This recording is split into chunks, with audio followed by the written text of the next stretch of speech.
The scent of iron hangs thick in the air, a testament to the war you waged.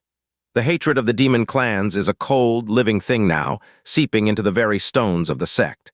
Their power is slipping from your grasp, a silent omen of the reckoning to come. For those who would remain, there is more yet to unfold.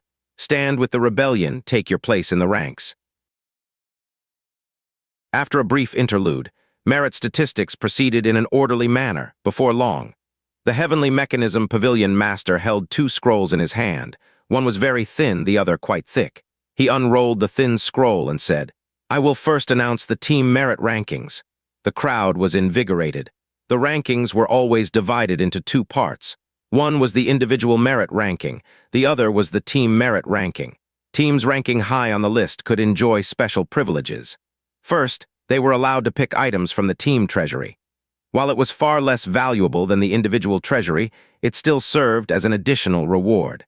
Second, they had priority in task selection. For some tasks with high merit point rewards or substantial prizes, top-ranked teams could choose first. This allowed the strong teams to grow stronger. The Wuji team had benefited greatly from this. This time, it was expected that Wuji would once again claim first place.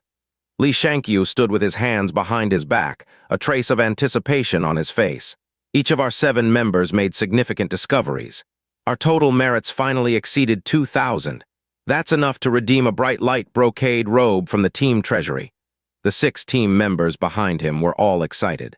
The bright light brocade robe has always been the standard for the top-ranking team. Not only is the robe itself at the quasi-spiritual artifact level, capable of withstanding attacks below the nascent soul stage, it is also a symbol of kingship. Only the top-ranked team of the Heavenly Mechanism Pavilion is qualified to wear it. Unfortunately, starting 50 years ago, no team has managed to wear it again. That 2,000 merit point requirement has blocked everyone who came after.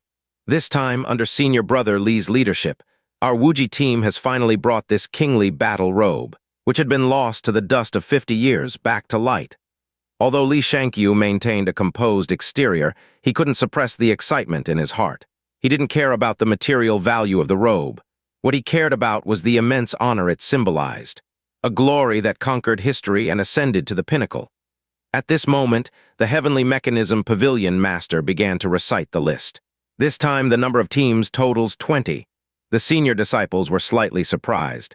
These newcomers are truly strong. The conditions for forming a team have already been raised to the requirement that the leader must reach the Jidan 8th layer. Many old teams still haven't met this standard. Yet 2 newcomer teams managed to pass. Could it be that the condition hasn't been enforced yet? A trace of astonishment appeared on Li Xianxia's face. But he didn't take it to heart. Newcomer teams could hardly affect him. The only teams capable of rivaling him were just 2. One was the team led by Ren Guhang. The other belonged to Wang Chongling, one of the 4 divine prodigies. However, Wang Chongling's team had taken on a mysterious task in the South Sea and hadn't entered the underground world this time. The only one worth worrying about was Ren Guhang. Ren Guhang's team wasn't as strong as his, but Ren Guhang himself had numerous tricks up his sleeve. He often uncovered things in the underground world that others overlooked. I will only announce the top 3. The subsequent rankings will be posted on the board for you to check yourselves. The Heavenly Mechanism Pavilion Master interrupted Li Xianxia's train of thought. The crowd fell silent, their minds quietly speculating the order of rankings. The first place, undoubtedly Li Xianxia's Wuji team. The second place would most likely be Ren Guhang. The third place, since Wang Chongling was absent, was uncertain. In the past, these 3 teams consistently made up the top spots. Rarely did any other teams push their way in. Third place, Wuji, 2150 merit points. The Heavenly Mechanism Pavilion Master announced calmly, but among the gathered disciples it caused a storm of gasps. What, Wuji third place? Wait, the team merit score surpassed 2,000. If I remember correctly, no team has scored this high in decades, right? And yet it's only third place. The disciples weren't the only ones shocked. The administrative stewards who hadn't been part of the merit statistics were equally stunned. They all looked toward the 4 vice pavilion masters. Their meaning was clear. Could there have been a mistake? 2,000 merit points. This was a record-breaking achievement in the past 50 years. And yet it ranked third? The smile on Li Xianxia's face froze. The anticipation in his chest felt as though it had been doused with a basin of cold water, extinguished on the spot. Third place, Wuji, a team that rarely fell from first place, had slid to third this time, even while achieving a historic feat. He couldn't believe it. Something had to be wrong. It couldn't possibly be true. The team members behind him spoke out one after another. Impossible. There must be an error in the rankings. How could we rank third with such a high merit score? Xianxia raised his hand, biting his lips slightly as he ordered, "Stay quiet. Let's see who ranked above us before saying anything." He found it incomprehensible. If Ren Guheng surpassed him, that was understandable. But how could another team outshine Wuji? The Heavenly Mechanism Pavilion Master continued to announce. Second place, Expedition, 4,000 merit points. The senior disciples were utterly baffled. This was a team they had never heard of. Xianxia's eyes narrowed. A newcomer team entering the underground world for the first time, staying only one day, yet they surpassed us. And their merit points are twice ours. The senior disciples grew restless. They began discussing fervently. The stewards also found it incredulous. This was too absurd. A newcomer team in just one day, during their first attempt, had broken a 50-year record. If there wasn't something suspicious here, it would be shocking. What's going on here? The expedition team leader, Mu Ying, had eyes wide open. We're only in second place. The 6 team members behind him were equally shocked. Yu Tiandu murmured in disbelief. How is this possible? We put in to achieve such an astonishing result. How could anyone have a higher score than us? In his shock, he nearly let slip the underlying truth. Fortunately, he stopped himself in time. Mu Ying shook his head, clearly dissatisfied with the result, and said gravely, "Could it be that the people of the Heavenly Mechanism Pavilion are wary of those from outside their domain? Did they deliberately tamper with the merit scores to suppress us? I refuse to believe that in an underground world this depleted, anyone could achieve over 4,000 merit points." Inside the team treasury lay a treasure they deeply coveted. If they secured it, their operations would be unstoppable in the future. Their primary goal this time had been to claim it. They'd gone to great lengths and paid a high price to accumulate those 4,000 merit points. Yet, they had only managed second place. If the opposing team also had their eyes on the prize, then it would no longer be within their grasp. Who is first place? Mu Ying clenched his fists, muttering in frustration. Xianxia glanced at Ren Guheng from afar. He had thought it would be him. But then, Ren Guheng too was wearing a look of complete astonishment, devoid of the calm confidence of someone who had secured first place. First place wasn't Ren Guheng. Xianxia was truly dumbfounded. If not him, then who could it possibly be? Surely it couldn't be another newcomer team. If it were true, then this joke had gone too far. Series first place, 0, exactly 8,000 merit points. The Heavenly Mechanism Pavilion Master announced the results with a faint smile on his face. What followed was a long silence. The vast hall of the Heavenly Mechanism Pavilion echoed only with the immortal voice of the Pavilion Master. Save for the 4 Vice Pavilion Masters, who had already expressed their astonishment. The others, after a brief silence, erupted into an uproar of shock like a tidal wave crashing ashore. How much? 8,000 merit points. Are we sure there isn't something wrong with the artifact used for testing? A new team, 8,000 merit points. The stewards were utterly dumbfounded. Mu Ying and the others gasped in disbelief. Yu Tiandu, unable to accept this, exclaimed, "Impossible. 8,000? Are you kidding me? I don't believe it. There must be a mistake in these results." In truth, there were many who shared his sentiments, including Xianxia, exactly as he had feared. The first place also turned out to be a new team, and they had achieved a record so astonishing it left him in the dust. He spoke in a deep voice, "Pavilion Master, as your disciple, I beseech you to re-verify this team's identity token. 8,000 is just too exaggerated. I cannot accept this outcome." The Heavenly Mechanism Pavilion Master glanced at him, then at the many stewards and disciples around. In a calm tone, he said, "The 4 Vice Pavilion Masters have already re-verified it. I too personally questioned the results. There is no error. Instead of being dissatisfied, perhaps you should examine your own shortcomings. A group of senior disciples outdone by mere newcomers. If word gets out, even I would feel ashamed on your behalf." Jiang Fan stood among the crowd, his lips twitching. "Are you lecturing the disciples or dragging me into trouble? Why involve me? Isn't this just painting a target on my back? That one comment. Senior disciples outdone by newcomers. Who knows how many people silently began holding grudges against him. As expected, no sooner had the words left the Pavilion Master's mouth than Jiang Fan heard a murmur of whispers. "Who's the leader of 0? Looks like someone impressive, huh?" Usually, it's the seniors giving the juniors a hard time, but today the tables have turned. We haven't even met him, and he's already given us senior disciples a resounding slap in the face. I've got to meet him. I can't let this slap go unanswered. Little junior brother, you're a new disciple as well, aren't you? Do you know who the leader of Zero is? Jiang Fan pointed honestly at Yu Tiandu not far away. There he is. I don't like him either. Feel free to punch him a couple of extra times for me. Of course. The more ambitious senior disciples, however, were truly fired up. They all clung to a silent resolve, determined to reclaim their honor during the next exploration into the underground world. Beneath the shade of a tree, the Yunyang master clicked his tongue in amazement. If I'm not mistaken, the leader of Zero is Fan Jiang, right? He actually managed to fully explore that yin-chi-filled hidden space. No wonder he's on the Dharma Seal Vajra's list of exceptional talents. Truly remarkable. Suddenly, he noticed Shang Shikyu couldn't speak. What's wrong with you? At this moment, Shang Shikyu's eyes were blank. Others might not know, but how could she not know who had founded Zero? Simply because Jiang Fan had too many companions, she had shut him out of her team. Yet who could have guessed that Jiang Fan, having formed his own small team, would manage to rack up 8,000 merit points? Master, I want to ask for your advice on something. I have a friend. Zero originally could have joined her team, but she declined. If you were her master, what would you do to her? The Yunyang master replied earnestly, I would advise your friend to buy herself an urn. Because if it were me, I'd first sever the master-disciple relationship. Then beat her to death. Finally, I'd cremate her. After a pause, the Yunyang master added, Of course, I'm considered the most merciful among the ranks of stewards. Cremating her would suffice. If it were someone else, they might scatter the ashes. So your friend wouldn't even need to buy an urn. She should just wait for her end. So cold. Shang Shikyu felt like she had fallen into an icy lake in the dead of winter. The chill froze her stiff. The Yunyang master stared at her curiously. You're not suggesting that this friend is you, are you? Shang Shikyu shuddered, quickly shaking her head like a drum.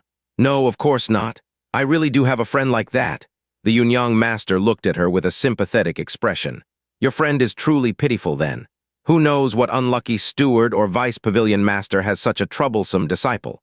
To think they turned away Zero's leader. Tusk, tusk, tusk, I almost feel sorry for their master spitting blood out of frustration. Shang Shikyu's face turned even more bitter. Someone save her. Unfortunately, no one came to her rescue. On the contrary, the heavenly mechanism pavilion master pulled out something that threatened her very life. He unfolded a thick list of individual merit rankings. He said, I will only announce the names of the top 10. You can search for the rest later on your own. 10th place, Yan Qiyugui 571 merit points. 9th place, Zhao Diankeng 571 merit points. 8th place, Xing Xinyan 571 merit points. 7th place, Jiang Beihua 571 merit points. 6th place, Yu Tiandu 571 merit points. 5th place, Mu Ying 571 merit points. The bottom 5 places were all occupied by members of the expedition team. Jiang Fan's eyes revealed a trace of surprise. How did they manage it? All their merit points are exactly the same. Could it be that the area they opened up truly offered no substantial gains beyond simply charting an unexplored zone? 4th place, Xianxia 900 merit points. The Heavenly Mechanism Pavilion Master continued reading aloud. Jiang Fan was quietly in awe. Xianxia acted alone with no team, yet the merit points she earned rivaled most team-based efforts. Her strength must truly be incredible. That time she had been caught off guard. If they were to clash head-on, this woman would undoubtedly be a formidable opponent. 3rd place, Wu Manyu 1,000 merit points.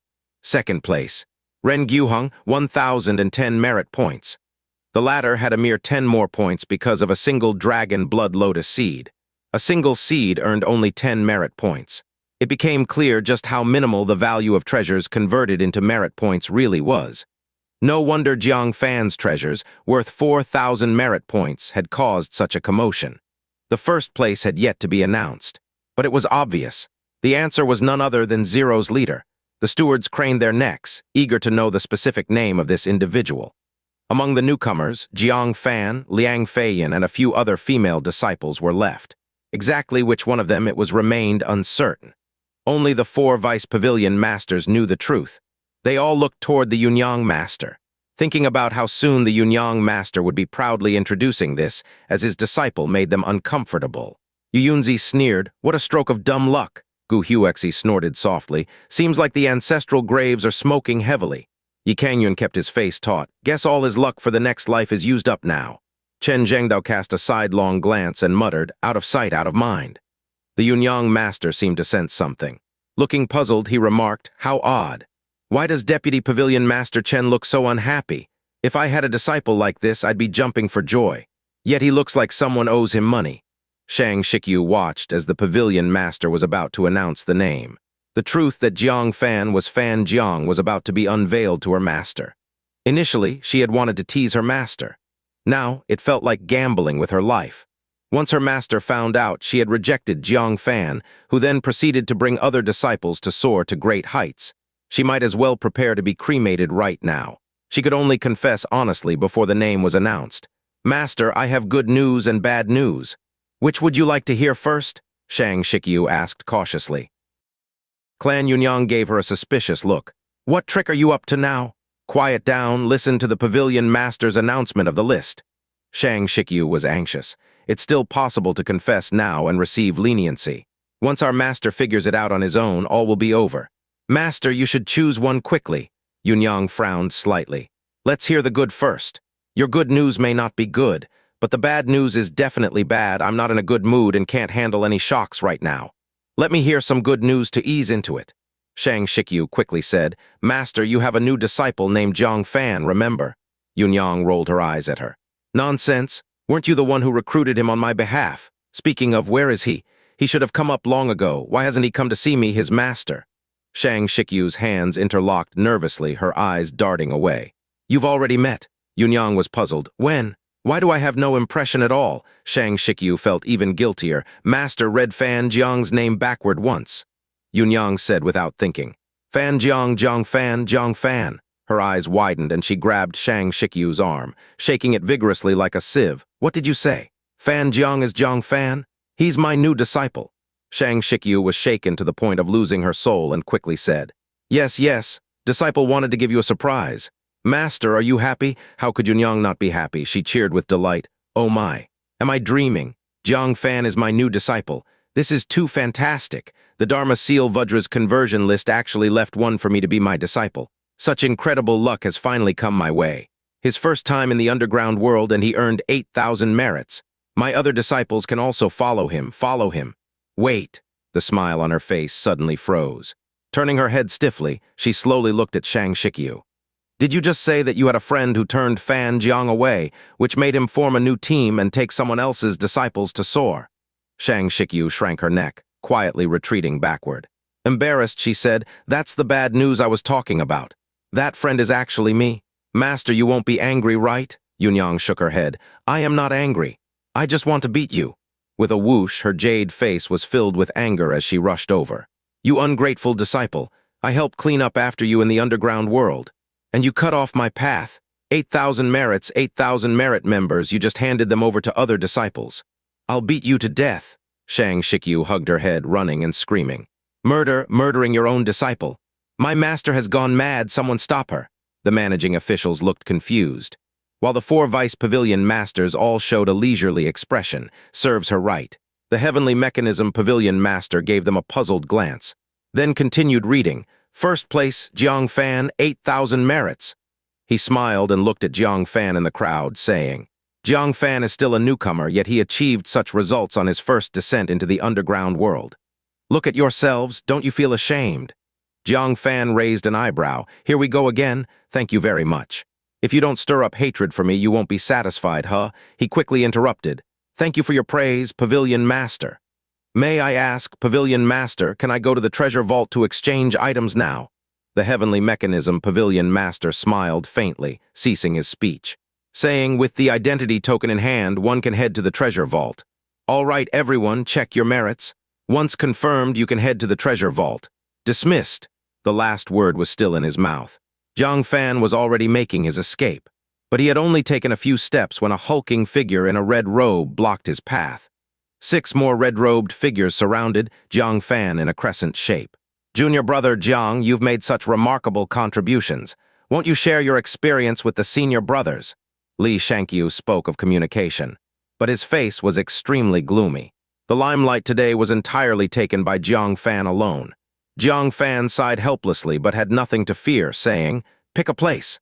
We can't fight here, can we?"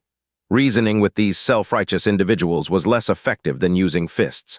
Li Shangqiu said indifferently, "You misunderstood. I'm here to tell you that in the team treasure vault there's a garment called the bright light brocade robe. I hope you won't take it. Do you understand?" Jiang Fan chuckled. "Oh, there's a team treasure vault, and there's such a thing as the bright light brocade robe inside. Since senior brother Li cares so much, it must be something good. Thanks for informing me, senior brother Li. I'll be taking it." Li Shangqiu's face darkened. "You're asking for trouble," Jiang Fan said calmly. "Let's go pick another place. I'll teach you how to speak to me." In the distance, Yu Yunzi frowned, approaching the heavenly mechanism Pavilion Master, and said, "Pavilion Master, by intentionally giving Jiang Fan more adversaries, do you have some purpose in mind?" The Pavilion Master's actions and words have always been well-mannered. Yet just now he continuously set up enemies against Jiang Fan secretly. This was not a slip of the tongue. It was deliberate. The heavenly mechanism Pavilion Master said indifferently, "Someone asked me to temper Jiang Fan a lot. They said he is a material worth cultivating. By creating some enemies for him, he will grow faster." Yu Yunzi was surprised. Who is this person? The Pavilion Master actually respects them so much, willing to play the villain, provoking animosity towards Jiang Fan. The heavenly mechanism Pavilion Master laughed. "Let's watch together. I'm also curious about his true strength." Suddenly, he seemed to sense something and looked towards the outside of the heavenly mechanism pavilion. His face turned slightly solemn. "I'm afraid we'll have to wait for another time. An important guest has arrived." A gust of wind blew by. A faint fishy smell unique to the sea drifted into the heavenly mechanism pavilion. Next, 7 figures entered the heavenly mechanism pavilion first. Someone recognized them as the team led by Wang Chongling, who went to the South Sea on a mission. Wang Chongling had a good appearance, a tall figure, and a gentle demeanor. She approached the heavenly mechanism Pavilion Master with a face full of shame. "Pavilion Master, the disciple is incompetent. The mission to persuade the South Sea Demon Emperor failed. The Hell Beast has broken out of its seal and emerged for 10 days now. The intelligence from the demon race indicates the situation is very critical. Several demon tribes have faced extermination, and the Hell Beast is still heading south, pressing towards the 9-sect land of the human clan. The troublesome part is, the envoys sent by the Sky Demon Emperor to the North Sea and West Sea all returned fruitless. Now the envoy I dispatched to the South Sea also failed and returned. But this is not hard to understand. Before the stone hits their own feet, the Sea Demon clan doesn't feel the pain.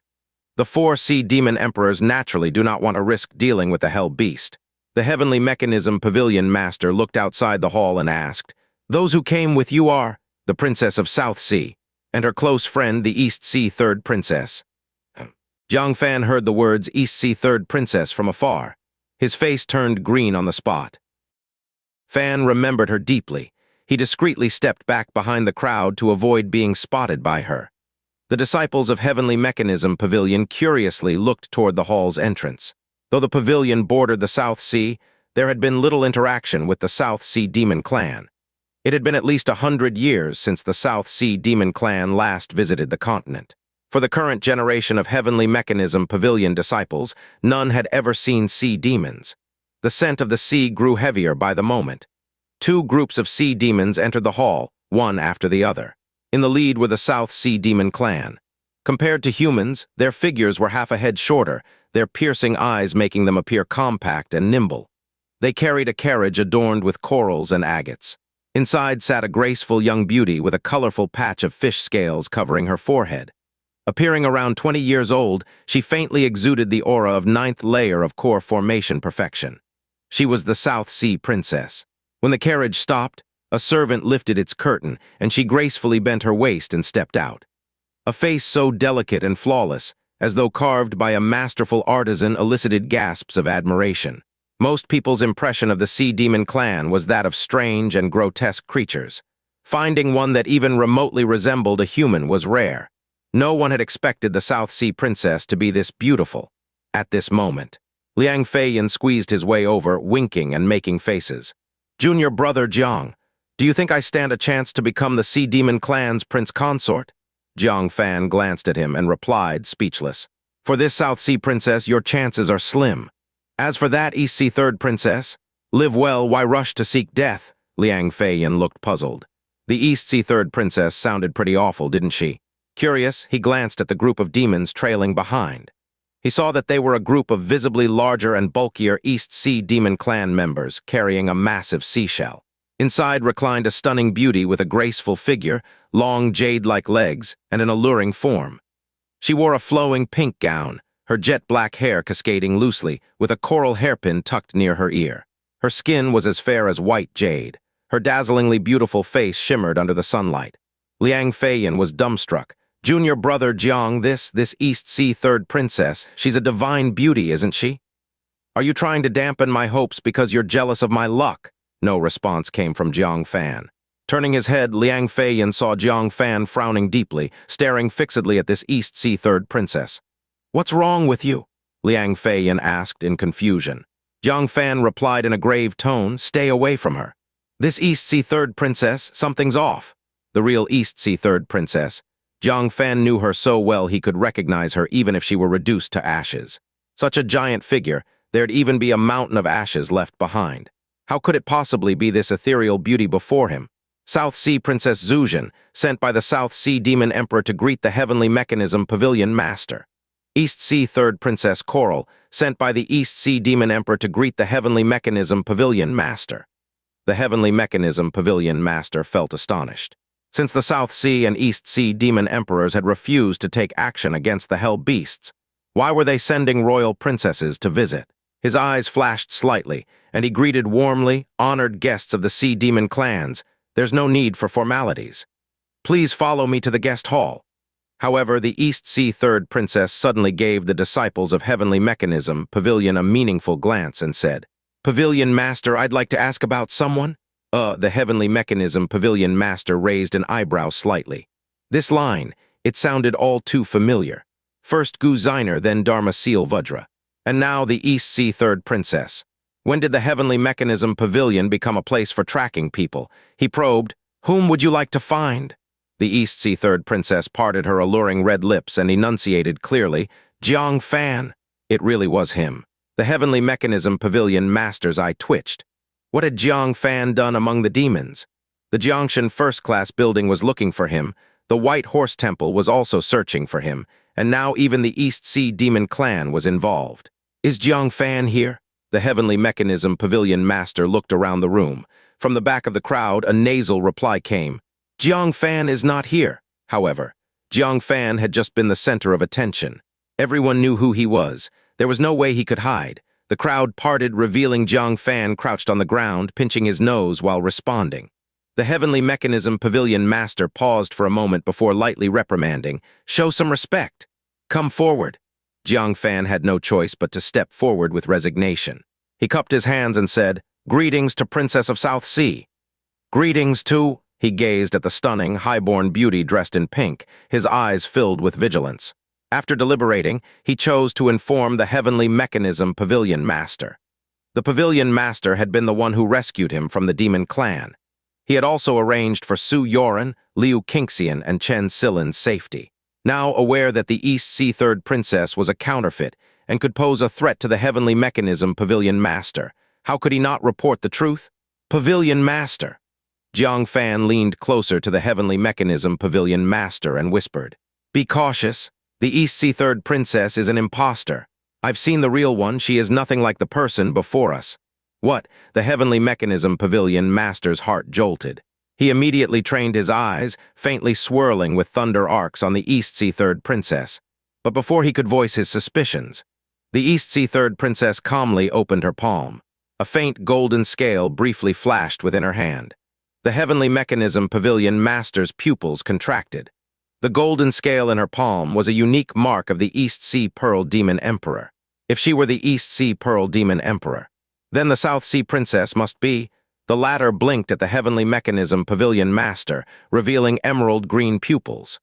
The unique jade spirit eyes of the South Sea Demon Emperor. He immediately understood. The East Sea and South Sea Demon Emperors hadn't refused to come to the continent.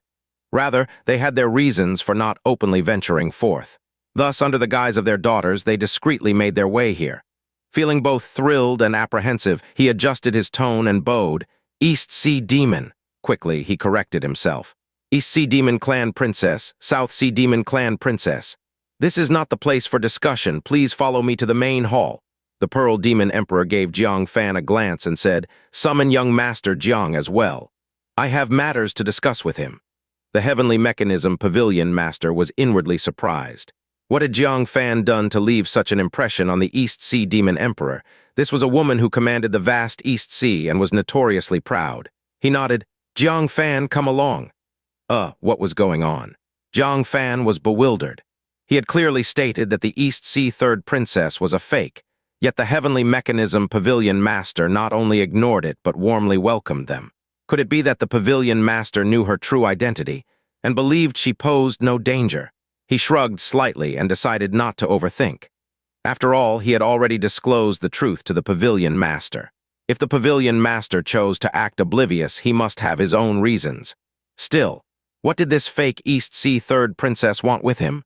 Considering they were in the Heavenly Mechanism Pavilion, with the Pavilion Master present, his uneasy heart settled slightly. Could she really harm him? If the fake Third Princess dared make any bold moves, the Pavilion Master could easily strike her down with a single slap. Pavilion Master dismissed the attendants. Only the 4 of them remained. Your Highnesses, both princesses, it's been a hard journey for you coming from afar. Jiang Fan, serve the tea. Jiang Fan nodded and first handed a cup of tea to the Princess of the South Sea. Was it just his imagination? He felt that the Princess of the South Sea's gaze at him always carried an air of appraisal. Hidden within, there seemed to be a hint of a faint smile. But when he handed the tea to the third Princess of the East Sea, that gaze openly swept him up and down. She nodded slightly and said, handsome appearance, bright eyes, truly outstanding. But your cultivation is still lacking. If you could ascend 2 more levels, you'd be perfect. The Demon Emperor of the South Sea nodded faintly, whom I also think he's excellent in many aspects. Just a little short in cultivation. The Heavenly Mechanism Pavilion Master felt puzzled. These 2 great Demon Emperors, why weren't they discussing proper matters, but were instead evaluating Jiang Fan so critically? Hearing their dissatisfaction with Jiang Fan's cultivation, the Pavilion Master naturally wanted to defend Jiang Fan. Chuckling lightly, he said, You may not be aware. Jiang Fan was not raised and nurtured within the Heavenly Mechanism Pavilion, but came up step by step from an inconspicuous place. Limited resources have made his progress slightly slower. Had he grown up in my pavilion, he would probably have already reached the 9th layer of core formation perfection. The Demon Emperor of the East Sea raised her brows slightly. Is that true? The Pavilion Master took the tea Jiang Fan handed him with a proud expression. You've arrived a bit late. The Dharma Seal Vajra just left recently. Before departing, he couldn't stop thinking about this disciple of mine and even wanted to bring him back to the White Horse Temple. The Demon Emperor of the East Sea's eyes lit up with surprise. Are you saying that Jiang Fan is on the Dharma Seal Vajra's conversion list? The Demon Emperor of the South Sea gently patted her arm, lowering her voice. That's excellent, truly excellent. Everyone on the Dharma Seal Vajra's conversion list is a top talent, no doubt about it. The Demon Emperor of the East Sea showed a satisfied expression. Sounds like considerable potential, but he's too young and needs much more tempering. The Pavilion Master once again displayed a touch of pride. Your Highnesses, do you know about the recent situation in the underground world of the Heavenly Mechanism Pavilion? The Demon Emperor of the East Sea's gaze flickered as she tactfully said, I've heard it's much more peaceful than before. The disciples can come and go safely. Quite good.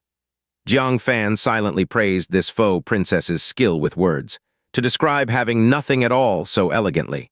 The Pavilion Master wore a slightly embarrassed expression. It's no joke to say. In the past 10 years, if our disciples could gain even 100 merits, it was already quite good. The situation has been worsening year after year. These words left the Demon Emperor of the East Sea and the Demon Emperor of the South Sea at a loss for how to respond. The situation at the Heavenly Mechanism Pavilion truly wasn't looking great. However, the Pavilion Master then revealed a smile. But, as a new disciple, Jiang Fan entered the underground world for the first time. He only spent a single day. Do you know how many merits he earned? The Pavilion Master held up 8 fingers. The Demon Emperor of the East Sea said, 80? That's pretty good adaptability. The Pavilion Master shook his head. The Demon Emperor of the East Sea raised her eyebrows slightly. 800. That's remarkable, far surpassing the senior disciples. The South Sea Demon Emperor's gaze toward Jiang Fan also turned significantly brighter. But unexpectedly, the pavilion master still shook his head. The Demon Emperor of the East Sea was stunned. You can't possibly mean 8,000. The Demon Emperor of the South Sea covered her small mouth, her face full of shock. Seriously? This number was just too outrageous. The pavilion master smiled but stayed silent. The Demon Emperor of the East Sea's eyes began to glow, a newcomer outshining the veterans 100-fold. This young man's capabilities were undoubtedly extraordinary. Appearance, potential, and ability all top-notch. How could she not be satisfied? Her gaze at Jiang Fan became affectionate. Where is your family located? Do your elders still live? How many siblings do you have?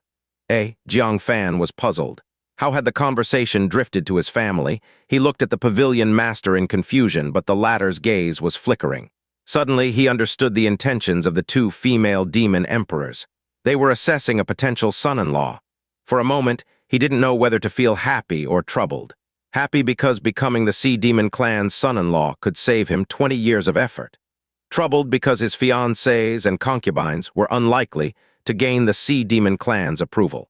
The pavilion master slightly regretted defending Jiang Fan earlier. He coughed and said, Jiang Fan, what are your thoughts on the Sea Demon clan princesses? In terms of marriage, I mean? Jiang Fan blinked. Marriage. He looked at the two stunningly beautiful princesses before him. Do you mean them? The pavilion master almost spat out the tea in his mouth. Hastily, he said, Not these two. You really dare to think big, don't you? Marrying a female demon emperor? Keep dreaming. But then again, he couldn't entirely blame Jiang Fan. For one, the two demon emperors had come under the guise of princesses. For another, royal women of the Sea Demon clan possessed eternal youth and looked no different from young people. Without even thinking, Jiang Fan responded, I already have a family. It wasn't a decision he needed to ponder. Marriage with a major clan like the Sea Demon clan would never tolerate their daughters being mistreated. Besides, marrying the third princess of the East Sea, spare him, please. The intrigue was too deep for him to handle. You're already married? The Demon Emperor of the East Sea looked disappointed. The Demon Emperor of the South Sea also shook her head faintly with a sigh. The Sea Demon clan, with its royal lineage, would never allow its prince consort to have outside domestic arrangements. A fine young man. As a token for our first meeting, here's a small gift for you. Though the matchmaking failed, she still admired Jiang Fan's talent. She handed Jiang Fan a crystal ball filled with bubbles.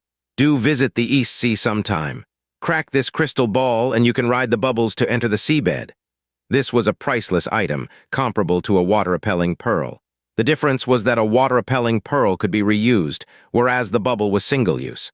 Thank you, third princess of the East Sea.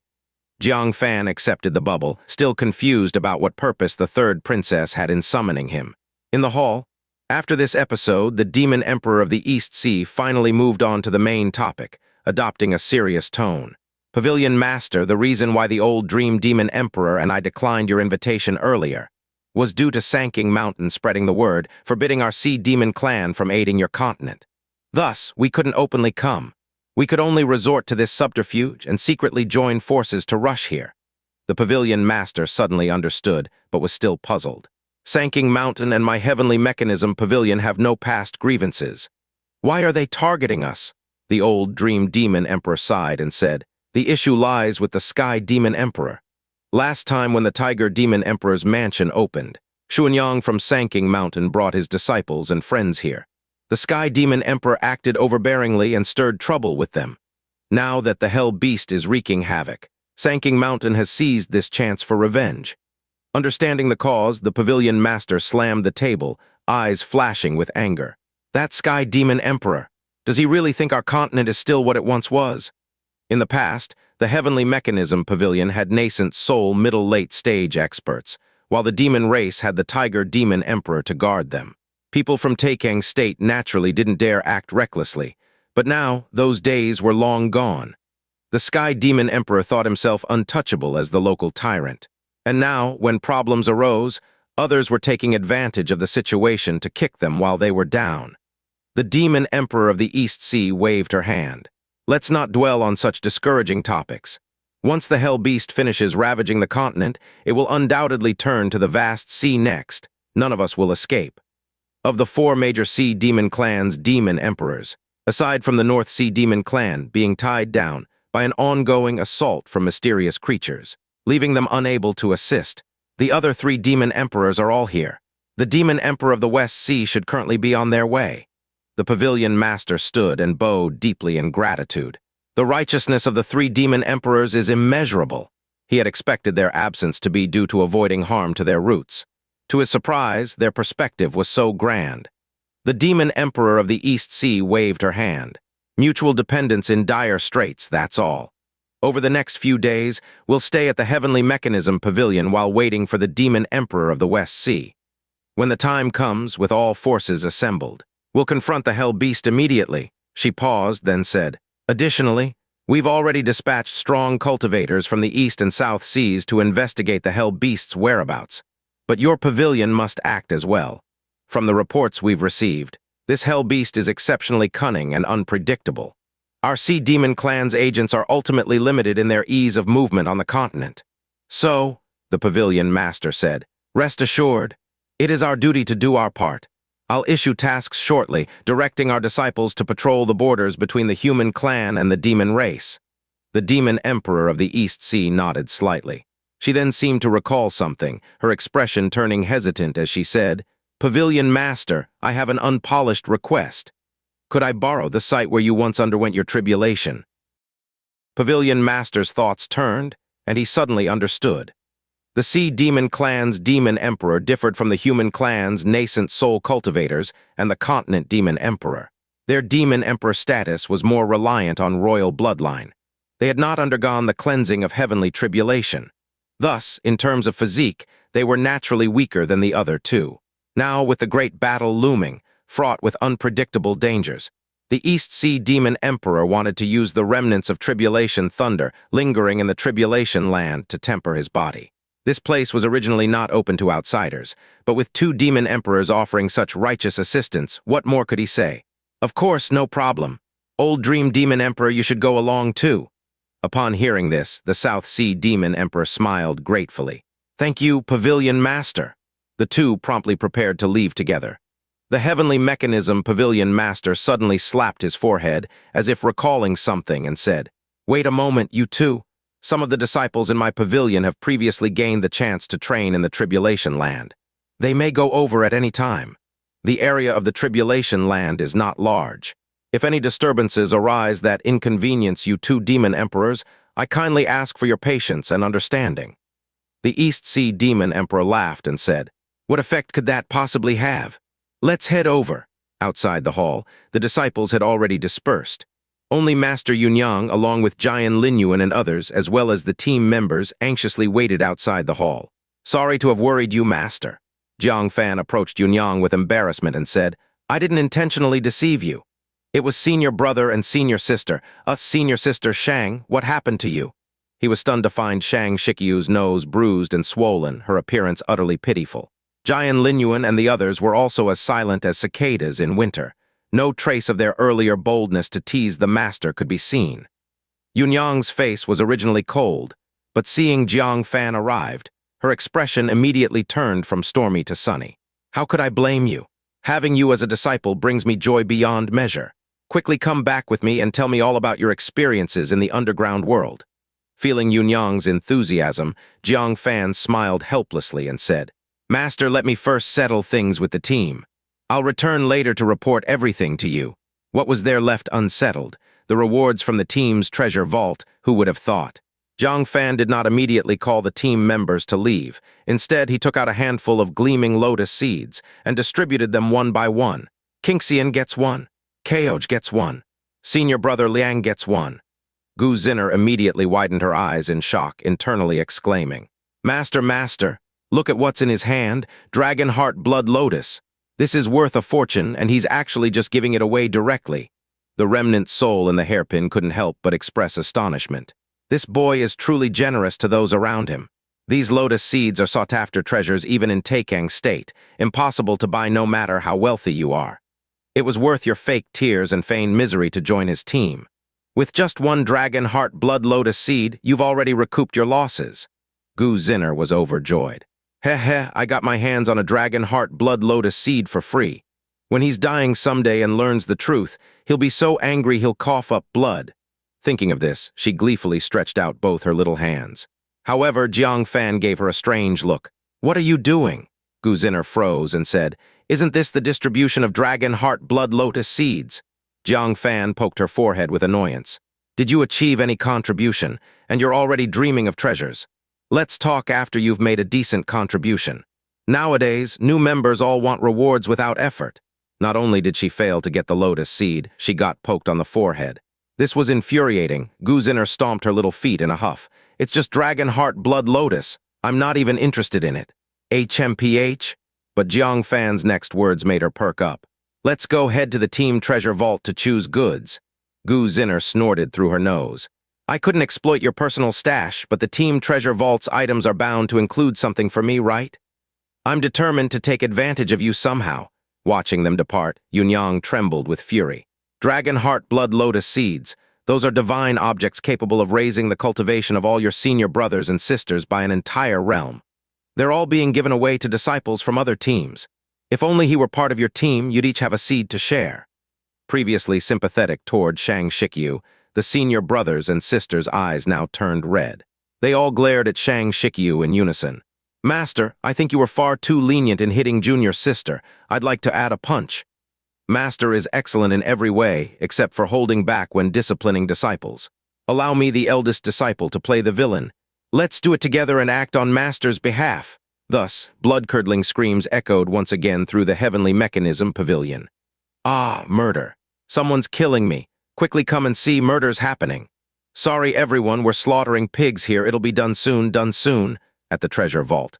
When Jiang Fan and his team arrived, the Wujian expedition teams were waiting outside. As the first-place winner, Zero had priority selection rights. Prior to Zero's arrival, the earlier they came, the longer they waited. I thought you wouldn't show up until next year, a member of Wuji snarled. Already resentful of Jiang Fan for stealing their limelight, the Wuji team's dissatisfaction increased.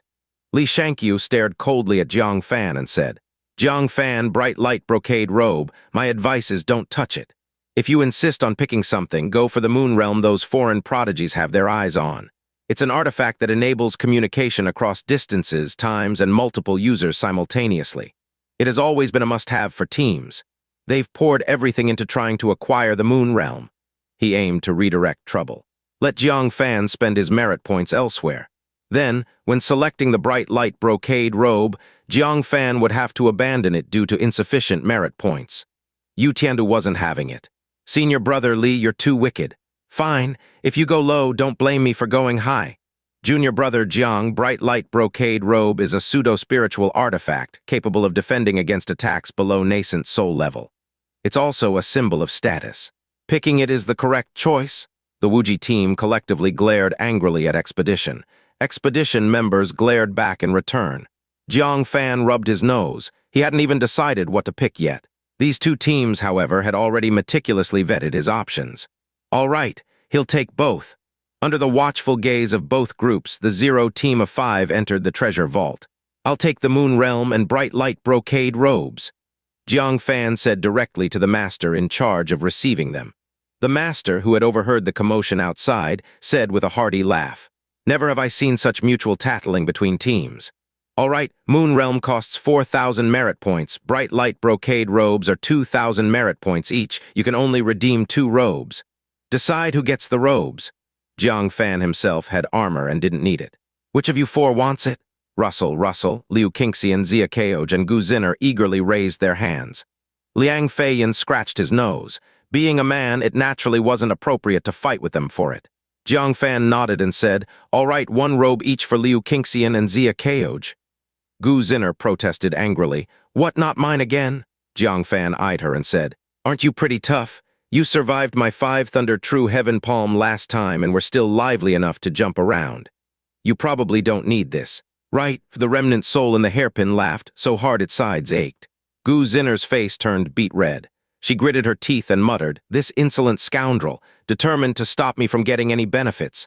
Fine, I'm going to make sure I profit today. That moon realm, if I remember correctly, is the ultimate treasure left behind by the moon venerate, isn't it? Her hairpin's remnant soul nodded faintly. With a sigh it mused, the moon venerate, such a radiant figure, ultimately met a tragic fate of death and destruction. Even his supreme treasure, the moon realm, has been reduced to something ordinary people can touch. You absolutely must find a way to obtain one later, and see if it contains the moon venerate's legacy. The sect leader nodded. He took Jiang Fan's identity token and deducted 8,000 team merit points. Then he retrieved 2 sets of bright light brocade robes and a shattered jade disc. Liu Qingxian and Xianxia took the robes with delight and went to the side room to change. Moments later, they walked out, side by side, graceful and charming. The bright light brocade robes were primarily dark black, with collars, sleeve edges, and skirt hems embroidered with golden threads. The chest area featured intricate patterns of dragons, phoenixes, and ocean waves in gold, red, yellow, and green. The designs were stunning and elegant. They exuded an indescribable sense of opulence and luxury. The same dress. When Liu Qingxian wore it, her cold yet handsome features revealed an aura of strength and heroism. When Xianxia donned it, she appeared gentle and serene, dignified and graceful. It wasn't just Jiang Fan who, as a man, couldn't help but admire their beauty. Even Gu Zinner stared at them in awe for a moment. The resentment in her heart deepened. Surely I deserve to get a piece of the moon realm fragment? Gu Zinner pouted in protest. Jiang Fan withdrew his gaze from the 2 ladies. Only then did he turn his attention to the white jade disc in his hands. Its entire body was slightly white, emitting a soft glow. At a glance, it really resembled a full moon. 7 cracks ran across the disc, splitting it into 7 evenly sized fragments. The steward said, "The origins of this item are no longer traceable. It has always existed in this fragmented state of 7 pieces. What's remarkable about it is that if you use your mind to write on any one fragment, the same words will instantly appear on the other 6 fragments, no matter where they are. In this way, it allows for transcending space and synchronized communication among multiple people." Jiang Fan tried it out, and it really worked. "This is truly amazing, way better than the transmission jade talisman." He immediately distributed the fragments. "Qingxian, 1 piece for you. Keoj, 1 piece for you. Senior brother Liang, 1 piece for you." Then he stashed the remaining pieces away. Gu Zinner finally couldn't take it anymore. She snapped, "What, none for me? Are you kidding me?" Jiang Fan replied, "Didn't I just say it earlier? You need to make contributions to show merit." Gu Zinner pursed her lips. In her heart, she developed a strong grudge against Jiang Fan. "You scoundrel! You're really bullying a nascent soul cultivator, huh? Fine, you just wait. Don't think you can get away with this. It's just a moon realm fragment, right? Once I get my hands on it, I'll take you down." The moon realm fragment, it was something she couldn't give up. This artifact, after all, was a relic of the moon venerate. Back in the day, it was even more renowned than the hairpin her master had used as a host. Now that she had the chance to see it, how could she let this opportunity slip away? She looked at Jiang Fan with pitiful earnestness and said, "Is there any task I can take on?" Jiang Fan said, "Wait for a bit. Let me select my personal treasure reward first, and then I'll take everyone to the task hall. See if there are any tasks available to take on." He turned to the steward. The latter nodded and said, "The others will wait at the entrance. Jiang Fan, follow me to the personal treasure vault." Jiang Fan's anticipation grew. If the team treasure vault was already filled with extraordinary items gifted for the group, how much more incredible must the personal treasure vault be? Soon after, he passed through layer upon layer of arrays. Finally, he reached the true treasure vault of the Heavenly Mechanism Pavilion. Even though he had expected the vault to hold many treasures, when he actually saw it, he was still stunned. Shelves stretching out of sight, mountains of treasures piled high, and the light of countless spiritual objects woven together into shimmering rainbows. All kinds of ancient texts, talismans, weapons, jade artifacts, heaven and earth spiritual treasures. There were endless numbers of them. The foundation of the Heavenly Mechanism Pavilion far exceeded imagination. This was despite a century of resource depletion and heavy consumption of the vault's contents. It was difficult to fathom how overwhelming the treasure vault must have been during the pavilion's peak. "Did you have any thoughts on what to exchange for before coming here?" the steward asked. With so much to choose from, simply looking through everything would take an entire day. Jiang Fan replied without hesitation, "The nascent soul one-strike jade talisman." The steward pondered seriously and said, "If your merit points were only 3,000, that would indeed be a solid choice." But now, I suggest you add 1,000 more merit points in exchange for something better suited. He walked to the deepest part of the vault, to a crystal cabinet protected by a separate array. A talisman arrow woven from talisman papers came into view. Even through the crystal, Jiang Fan could feel the overwhelming force of destruction emanating from the talisman arrow, like the might of heaven itself. This is the talisman arrow. Once it locks onto a target, it will autonomously pursue them, until it hits its mark. Jiang Fan's heart raced. Having witnessed the power of nascent souls firsthand, he deeply understood how limited the effectiveness of jade talismans could be against nascent soul experts, because their speed was terrifyingly fast. Often, before the jade talisman's effects could activate, they could instantly kill the talisman's wielder. If nothing else, escaping from the talisman's attack range would be absurdly easy for them. The talisman arrow, however, was something that could genuinely threaten nascent soul experts. "All right, I'll exchange for the talisman arrow." Jiang Fan agreed without hesitation. The steward nodded, deducted 4,000 merit points, and handed the talisman arrow to him. Jiang Fan received it like a precious treasure. A long-absent sense of security settled in his heart. With this talisman, he finally had a shred of leverage against nascent soul experts. No longer a lamb waiting silently for slaughter. With 4,000 merit points remaining, I suggest you exchange for a mid-grade dust heart pill to break through your current realm.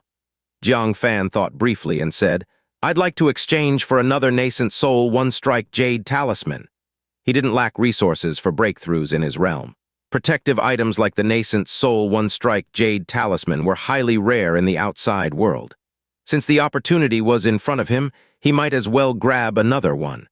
The steward was slightly taken aback.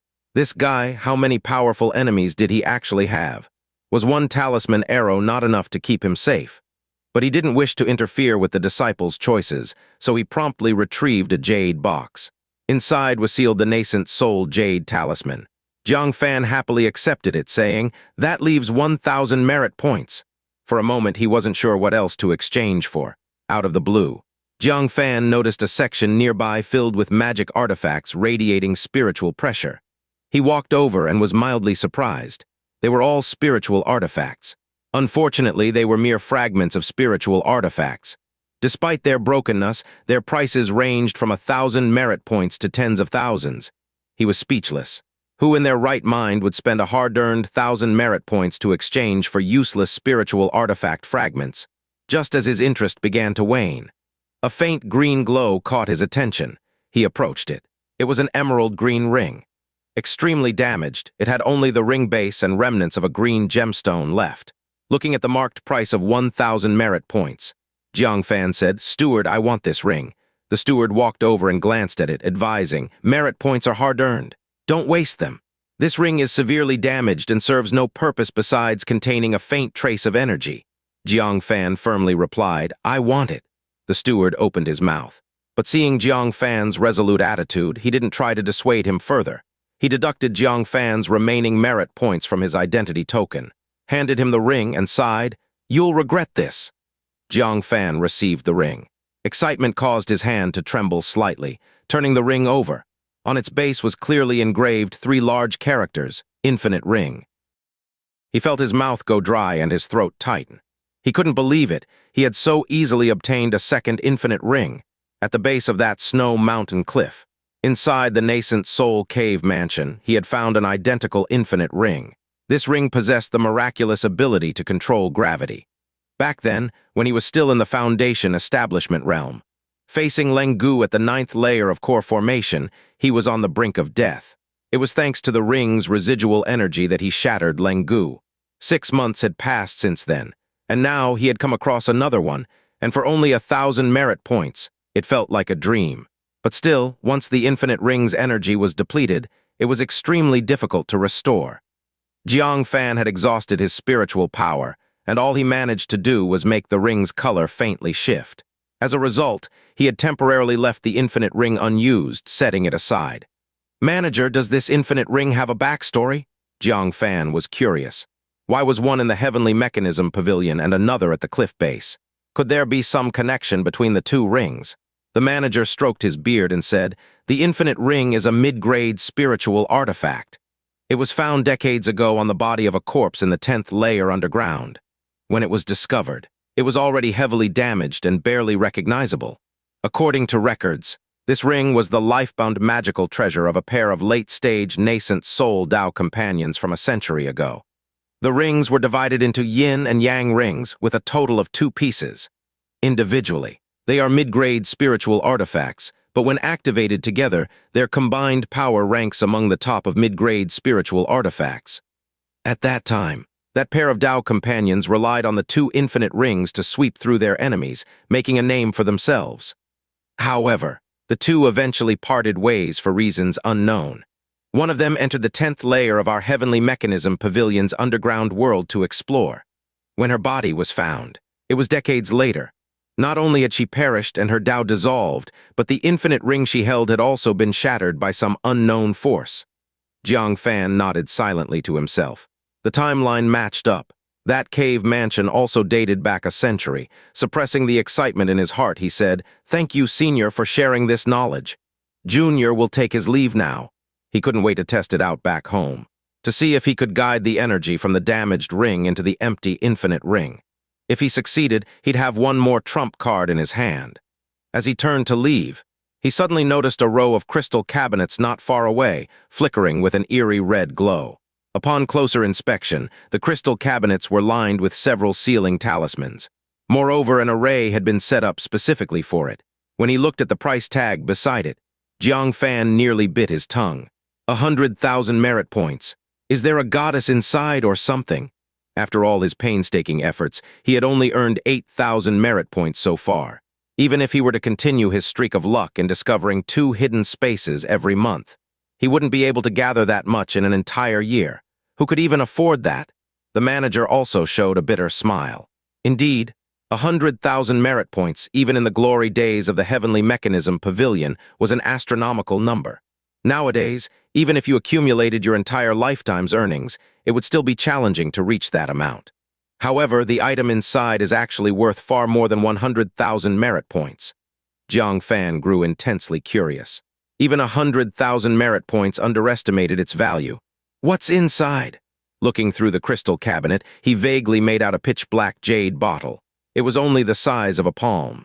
There was no way to discern what was contained within. True spirit blood. What? Jiang Fan's entire body shuddered as though a surge of electricity raced from head to toe. His pupils dilated and his breathing grew erratic. Back in the day, even Lu Jiolin, who created the Brahma Saint True Spirit technique, had failed to gather 4 types of true spirit blood. Their rarity was beyond imagination, and yet the Heavenly Mechanism Pavilion had a vial of it hidden here. The true spirit blood of a rebellious guy. A single vial would be enough for Jiang Fan to cultivate the divine image, rendering him invincible under the nascent soul realm. According to the cultivation technique, cultivating 2 divine images would grant him a golden body. In other words, his physique would rival a nascent soul cultivator. With such a body, what did he have to fear from demon emperors? He finally understood why the manager claimed that 100,000 merit points underestimated its worth. If Lu Jiolin, who had searched his entire life for 4 types of true spirit blood, knew that the Heavenly Mechanism Pavilion offered it for a mere 100,000 merit points, he'd likely vomit blood in frustration. What he had risked life and limb and still failed to find could be exchanged here for just 100,000 merit points. But upon regaining his composure, Jiang Fan couldn't help but show a slightly bitter smile. In the current underground world, 100,000 merit points was truly no small feat. But at least a glimmer of hope had been found. He reluctantly cast one last lingering look at the true spirit blood before leaving decisively. Soon after, he led the Zero team straight to the task hall. Behind him, furious roars erupted from the Wuji team and the Far Expedition team. That bastard took the Moon Realm. Damn it, the bright light brocade robe is gone too. The first grievance was bearable, but the second came with rules that made the Wuji team want to cough up blood. The bright light brocade robe could only be exchanged by 1 team. Even if there were 5 robes left, Wuji would be unable to claim one. They would have to wait until Zero team's 1-year usage period expired before they would qualify. That was, of course, assuming Wuji's merit points surpassed Zero teams by then.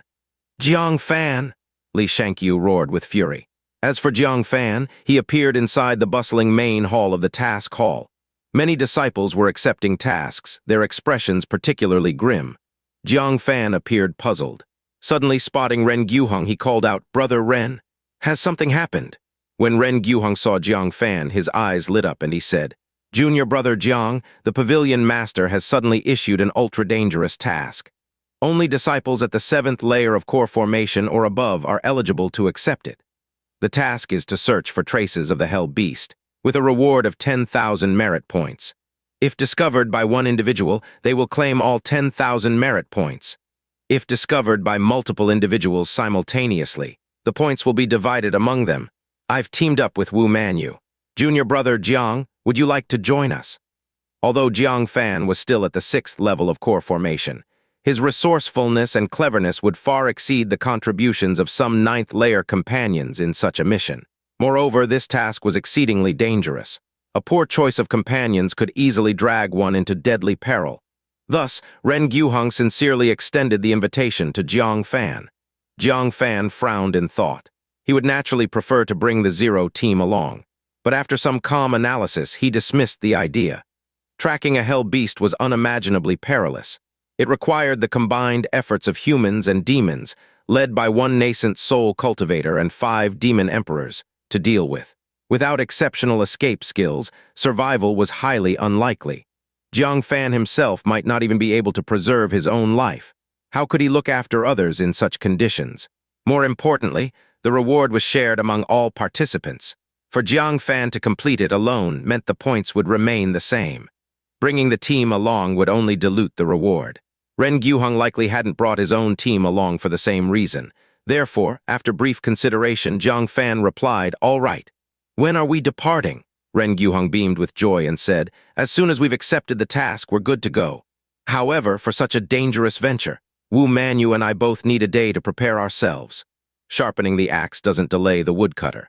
The Hell Beast had rampaged unchecked for so long without anyone tracking it down. It certainly wouldn't mind one more day. Ensuring one's survival was key, and ample preparation was the only way to do so. Jiang Fan's eyes gleamed as he nodded. "Agreed. We'll meet at this time tomorrow in front of the task hall."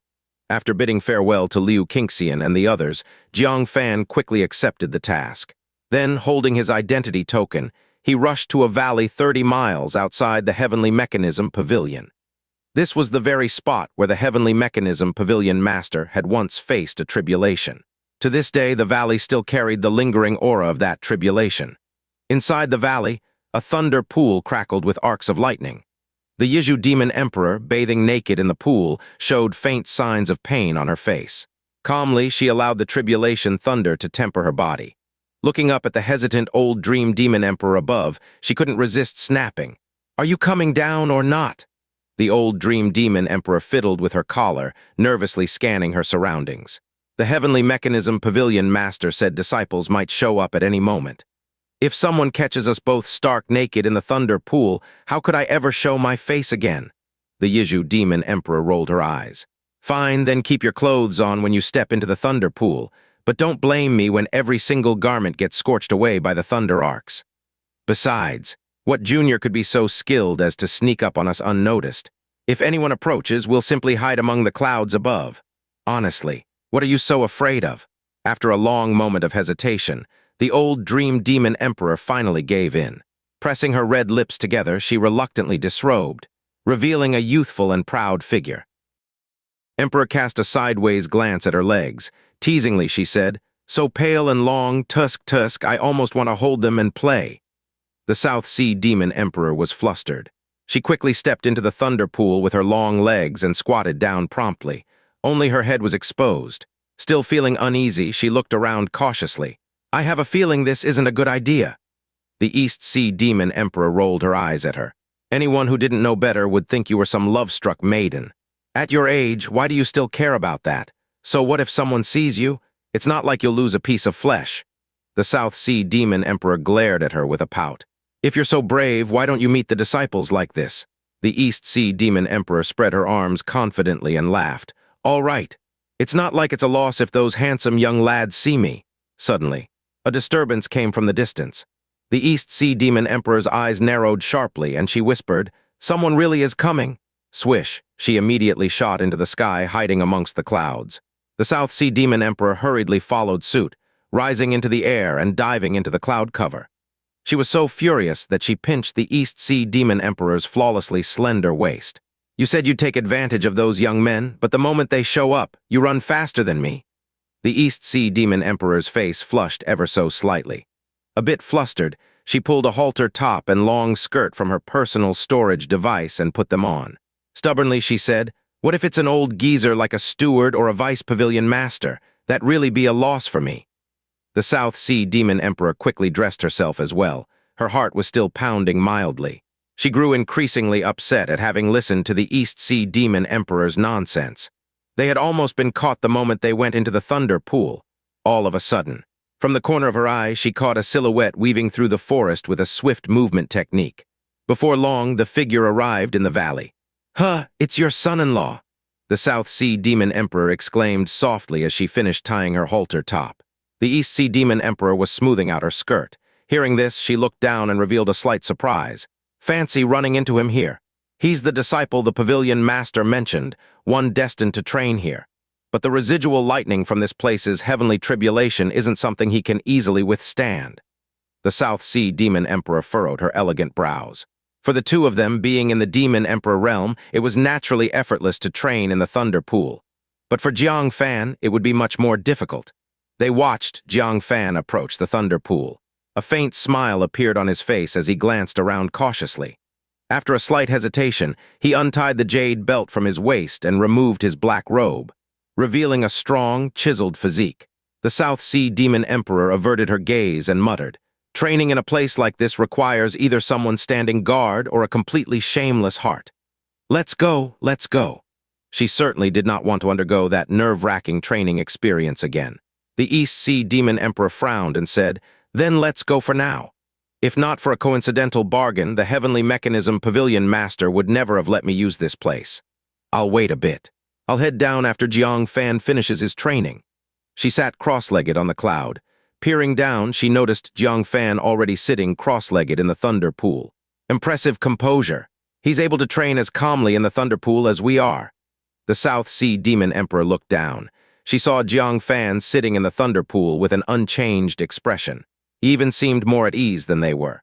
Even if he's practiced Thunder Dao divine skills, such residual power from the heavenly tribulation shouldn't be something he can endure so easily. Your son-in-law must have undergone body refinement or experienced extremely arduous will-tempering training. For the two of them, being unaffected while training there was naturally attributed to being in the Demon Emperor realm. But Jiang Fan, a human at just the 6th level of core formation, could handle it the same way. It was genuinely surprising. At this moment, Jiang Fan made another move, holding a stone surrounded by lightning in his hand. With a gentle scrape, a lotus seed emerged. "Ha, your son-in-law really isn't simple. He even has a spatial storage device. That's an incredibly rare item on the continent, right?" The South Sea Demon Emperor was becoming a little intrigued by Jiang Fan. Though she had intended to leave, she also sat down on the cloud. The East Sea Demon Emperor inspected him closely and said with slight surprise, "It's a naturally occurring spatial storage device. What good luck." The item in his hand should be some sort of high-grade heavenly material or earthly treasure from the continent, no? He really is a lucky fellow. Without realizing it, the two female demon emperors had become engrossed, as if watching a show, observing Jiang Fan's training with interest. Occasionally, they even made comments. Entirely unaware that Jiang Fan, whom they had been peeking at earlier during his bath, remained oblivious to the presence of voyeurs. After consuming a dragon heart blood lotus seed, and with the assistance of the divinity transformation realm blood from concubine Xianxia, he had recently advanced to the 6th layer of core formation. Afterward, having battled the giant Sect and continuously faced dangers in the underground world, his foundation was now rock solid. There was no longer a need to worry about an unstable foundation or the risk of leaking void flow thunder force. As the lotus seed entered his body, a blazing warmth dispersed into his limbs and bones. He immediately sat cross-legged and activated his mental method, absorbing the spiritual energy radiating from it into his body. As he broke through, he also carefully absorbed strands of the tribulation lightning in this place, just as he had initially predicted. The tribulation lightning here was authentic residual heavenly tribulation power. It was the perfect boon for cultivating Thunder Dao divine skills, as time slowly passed. By midday, the spiritual energy swirling above Jiang Fan's head began to coalesce. When he opened his eyes, all the spiritual energy was absorbed into his body and entered his golden core. The sixth-layer golden core of his core formation expanded once again. Core formation stage 7. He broke through, above the clouds. The South Sea Demon Emperor's beautiful eyes lit up. He broke through to the 7th layer of core formation so quickly. Yizhu, your son-in-law, possesses an extraordinary physique. The medicinal energy released by that lotus seed has been entirely absorbed. The East Sea Demon Emperor also noticed traces of this and revealed slight astonishment. Indeed, his body seems like a bottomless pit, absorbing every strand of spiritual energy without losing any. I'm starting to believe what the Heavenly Mechanism Pavilion Master said. He was only held back in his earlier years by a lack of resources. Otherwise, he would have already reached the 9th layer of core formation peak. The South Sea Demon Emperor said, "So what do you think now? This is truly a dragon among men. Finding someone like him for your eldest daughter wouldn't be easy." The East Sea Demon Emperor was silent for a moment. Unlike the decisiveness she showed last time, she now hesitated. After a long pause, she sighed softly. He already has a family, not to mention the East Sea royal family wouldn't approve. And my daughter wouldn't accept it either. The South Sea Demon Emperor showed a trace of pity. Then some other lucky girl will benefit. Whoever had the foresight to claim him early must have great judgment. What's he up to next? Suddenly, she noticed Jiang Fan taking out the Heavenly Thunder Stone again. From it, he extracted a lightning-glowing token. The South Sea Demon Emperor's expression immediately grew serious. The Thunder Extension Order, a technique from the 10,000 Tribulations Holy Temple. The East Sea Demon Emperor was equally astonished. He actually has something like that? Could it have been purchased on the black market? He's got guts. If the 10,000 Tribulations Holy Temple finds out that an outsider is practicing their divine skills, they'll hunt him down. Unless he's like the Heavenly Mechanism Pavilion Master and got their authorization in advance. The South Sea Demon Emperor lazily leaned on the cloud. Her silken hair flowed down the edge of the clouds, lightly fluttering in the breeze. Growing somewhat bored, she said, "Let's go. He's about to practice the Heavenly Thunder 6 parts. That's a high-level Earth-grade technique. It'll take him several days to get anywhere." The East Sea Demon Emperor let out a faint sigh. It was true, they couldn't wait that long. She stretched out her long legs and was about to stand up. But suddenly she sat back down. Wait, why is he starting to cast it directly? Fan, who had long mastered the cultivation technique, immediately began channeling enough thunder power. He repeatedly attempted strikes towards the sky. At first, he could only produce a thunder saber 1 zhang in length. Then came 2 zhang, 3 zhang, finally.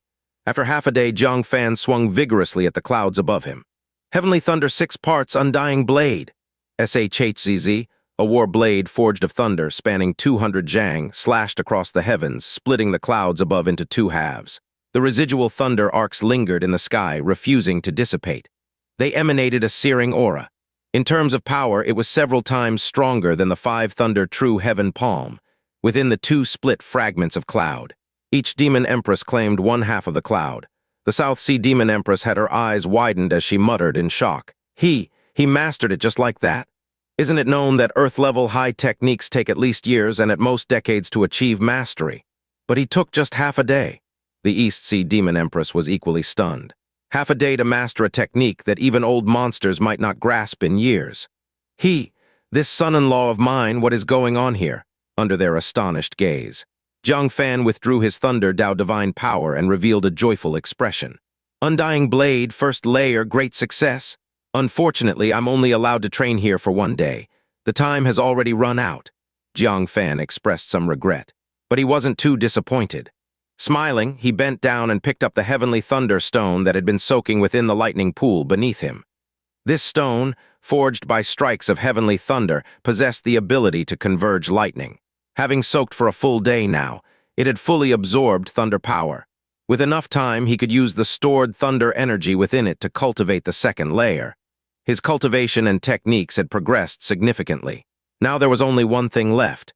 Seeing that the steward guarding the valley hadn't urged him to leave yet, he quickly took out 2 infinite rings. One was intact, pure white as snow. The other was shattered, exuding vibrant green hues. Since these rings are said to be the yin-yang double rings, they should combine to exhibit a greater power. In theory, Their energy should be able to flow seamlessly. Jiang Fan pondered silently as he brought the two rings in contact. To his surprise, the fragmented green gemstone in the broken ring faded rapidly. Conversely, specks of green visibly emerged on the intact ring. Before long, both rings turned a light green hue, unable to pass energy any longer. The energy between the rings is like water between two rivers. The higher water level flows to the lower level. Once the levels are balanced, the flow halts. Gazing at the light green rings in his hands, Jiang Fan felt a tinge of disappointment. He wondered whether this had any effect in the nascent soul realm, glancing at the shattered ring, then at the two halves of cloud above. After a moment of thought, the broken ring was likely useless anyway. He decided to test its stored energy to gauge its potential power. Upon the clouds, the two demon empresses watched Jiang Fan's fiddling with curiosity. "Yizhu, what's that thing he's holding? Looks like a spiritual artifact. Then why is he holding it up like that? And pointing it at us? I feel like we should retreat, something feels off." Suddenly, a mysterious force impossible to resist dragged down the clouds they were on along with them. No matter how they utilized their sea demon clan's power, it proved utterly ineffective.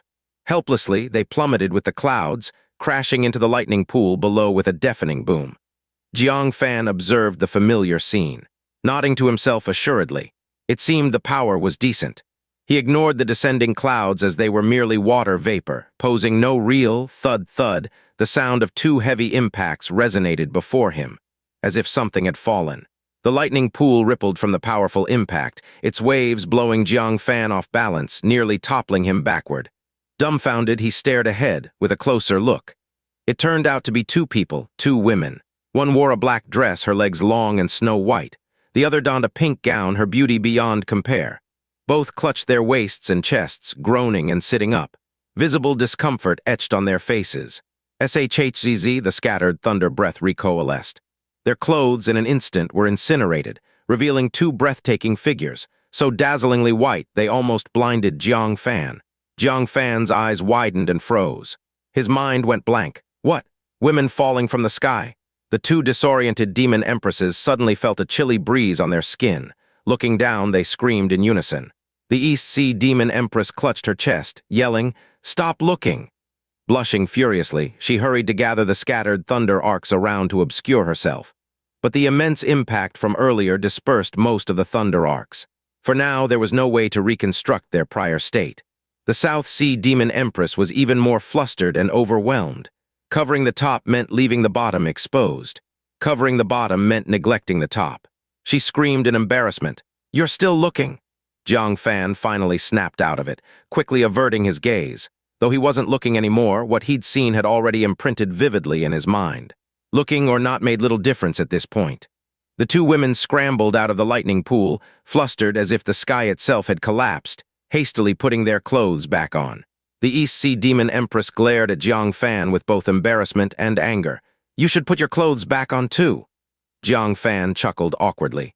Within the lightning pool, everything had become exposed. He quickly climbed to his feet and efficiently dressed himself. Just as he finished tidying his hair, he felt two sharp glances boring into him. Turning reluctantly, he bowed and cupped his hands. "Respected Demon Empress Seniors, may I ask why you were atop the clouds above me?" After a moment of confusion, Jiang Fan quickly surmised their identities. How could they not be the Demon Empresses, in the skies, falling without a scratch?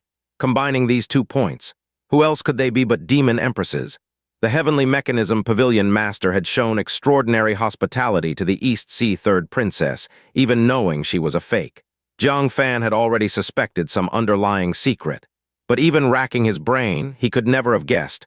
The fake princess was the East Sea Demon Empress herself. The previously indignant aura of the two Demon Empresses collapsed instantly upon Jiang Fan's question, their guilty consciences surfacing. Why were they on the clouds? Peeping at you bathing, no, peeping at your cultivation. But how could they possibly admit that? The East Sea Demon Empress, her face still bright red, vaguely stammered, "Just passing by." "Who knew you'd suddenly attack and drag us down with that strange ring?" Passing by. Jiang Fan doubted her words. The cloud had hovered above him for quite some time now. Could these two demon empresses have secretly been watching him? He gave the two women a peculiar look. Do they have such a hobby? The South Sea Demon Empress felt Jiang Fan's gaze like thorns on her back, snapping urgently. "What kind of look is that? Suspecting this Demon Empress of spying on you? You're so young yet already full of wild imagination. I'll report you to the Pavilion Master." With that, she stormed off in a huff. Actually, it was merely an escape born of shame. The East Sea Demon Empress stamped her feet, glaring daggers at Jiang Fan. She felt as though she might cough blood. She'd promised to find a handsome man for her daughter, yet now she'd ended up involving herself instead. Initially, seeing Jiang Fan's exceptional abilities, she'd intended to persuade her clan and eldest daughter to make an exception, allowing Jiang Fan to have an external partner. But how could she persuade them now? After today's humiliation, how could she possibly maintain the dignity to become Jiang Fan's mother-in-law?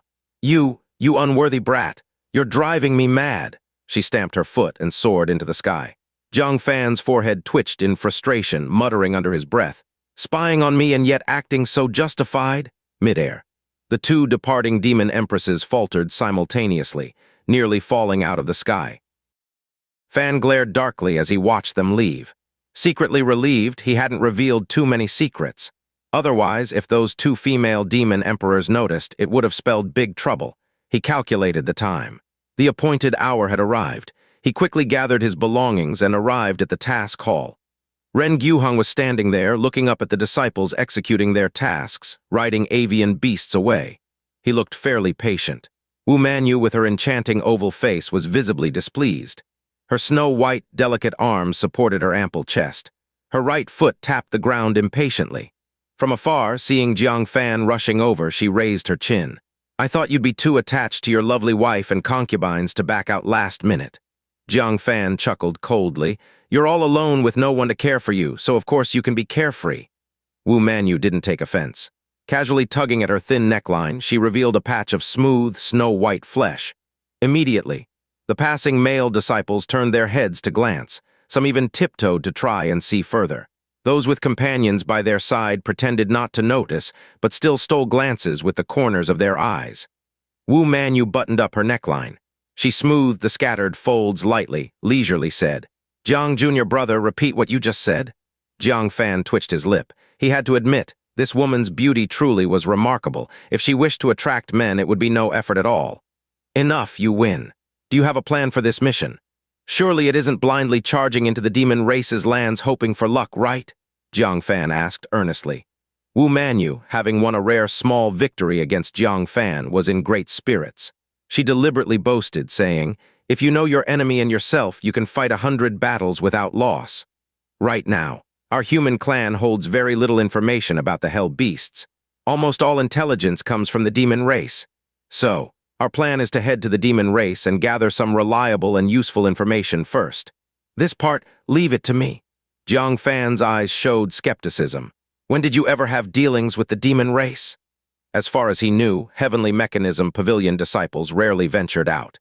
In the half-year since he came to the 9 Sect land, opportunities to meet Jian Linyuan, Wu Manyu, and others were few, mainly during the Boundary Mountain battle. Since when did Wu Manyu have dealings with the demon race? Ren Gyuheng laughed. "Jiang, junior brother, don't underestimate senior sister Wu. Her connections are quite unconventional. She often knows unexpected people." "Is that so?" Jiang Fan pondered. Indeed, Wu Manyu had mysterious facets he couldn't see through. For instance, the magical treasures she carried seemed inexhaustible and unlimited in supply. There was always some fresh, unforeseen artifact she brought out. If she had connections within the demon race, it wasn't entirely implausible. "All right, then I'll be relying on you, senior sister Wu." Wu Manyu smugly clasped her hands behind her back, proudly puffing out her chest. "Don't worry, leave it to me," Ren Gyuheng said. "We should head out quickly. Li Shankyu, Yi Bankxia, and Wang Chongling will all head to the demon race first to gather reliable intelligence. Whoever finds accurate information sooner will gain the upper hand." Upon hearing this, the group dared not delay. They retrieved an avian beast from the Heavenly Mechanism Pavilion and soared into the skies. The journey to the demon race's territory would take 5 to 6 days by land, navigating through lesser spirit beasts. Riding flying beasts, in just one day they crossed half the continent, arriving in the northernmost area of the human clan, Boundary Mountain. Since the complete cessation of conflict between the two races, Boundary Mountain was abandoned long ago. Only the claw marks left by demonic beasts on its walls quietly recounted the brutality that had once unfolded here, at the foothills of Boundary Mountain within the territory of the demon race. Several barbaric elephants, each 50 zhang tall, crouched closely together, forming 3 towering walls. Their raised trunks intertwined overhead, creating a vaulted dome. On either side, their tails spread open like twin gates, thus forming a natural encampment. Outside the encampment, several groups of Heavenly Mechanism Pavilion disciples, along with elites from the 9 Sect forces, had gathered. Judging by appearances, they were waiting on the demon race to confirm the latest whereabouts of hell beasts. Jiang Fan quickly spotted familiar figures, namely, Desire's Sect Master Yue Mingzhu and Spirit Beast Sect Master Gong Kei, each leading formidable disciples from their sects. "I'll go meet some acquaintances. Let's regroup here later." Wu Manyu nodded. "Good timing, I too need to leverage my connections to seek information." Whoosh, Jiang Fan discreetly moved to the group's rear. Immediately he caught Yue Mingzhu's voice grumbling. "Ha! The demon race's arrogance. We're helping them track hell beasts' whereabouts, yet they shut the door on us. If it weren't for an order from Heavenly Mechanism Pavilion, I wouldn't bother coming to this desolate, freezing place." Gong Kei spoke gently. "Be patient. The demon race also has reward missions, which naturally makes them reluctant to share first-hand intelligence easily. With so many people here now, they're bound to be cautious. Later, let's just secure basic information, enough to pin down a general search area. As for the latest intelligence, don't get your hopes up." Yue Mingzhu rested her hands on her hips. Frowning, she huffed. "If it weren't to help Jiang Fan win Heavenly Mechanism Pavilion's reward, I wouldn't bother with the demon race's whims." "HMPH?" Gong Kei glanced around awkwardly. The Pavilion Master's orders had made the pair, aside from the Green Cloud Sect, the most proactive. Because of their proximity to the demon race, they arrived first. Hearing Yue Mingzhu's complaints, she felt a bit guilty. She hoped no one else overheard, but unexpectedly, her scanning gaze suddenly caught sight of Jiang Fan's amused expression not far behind her. "Ah!" She let out a small cry.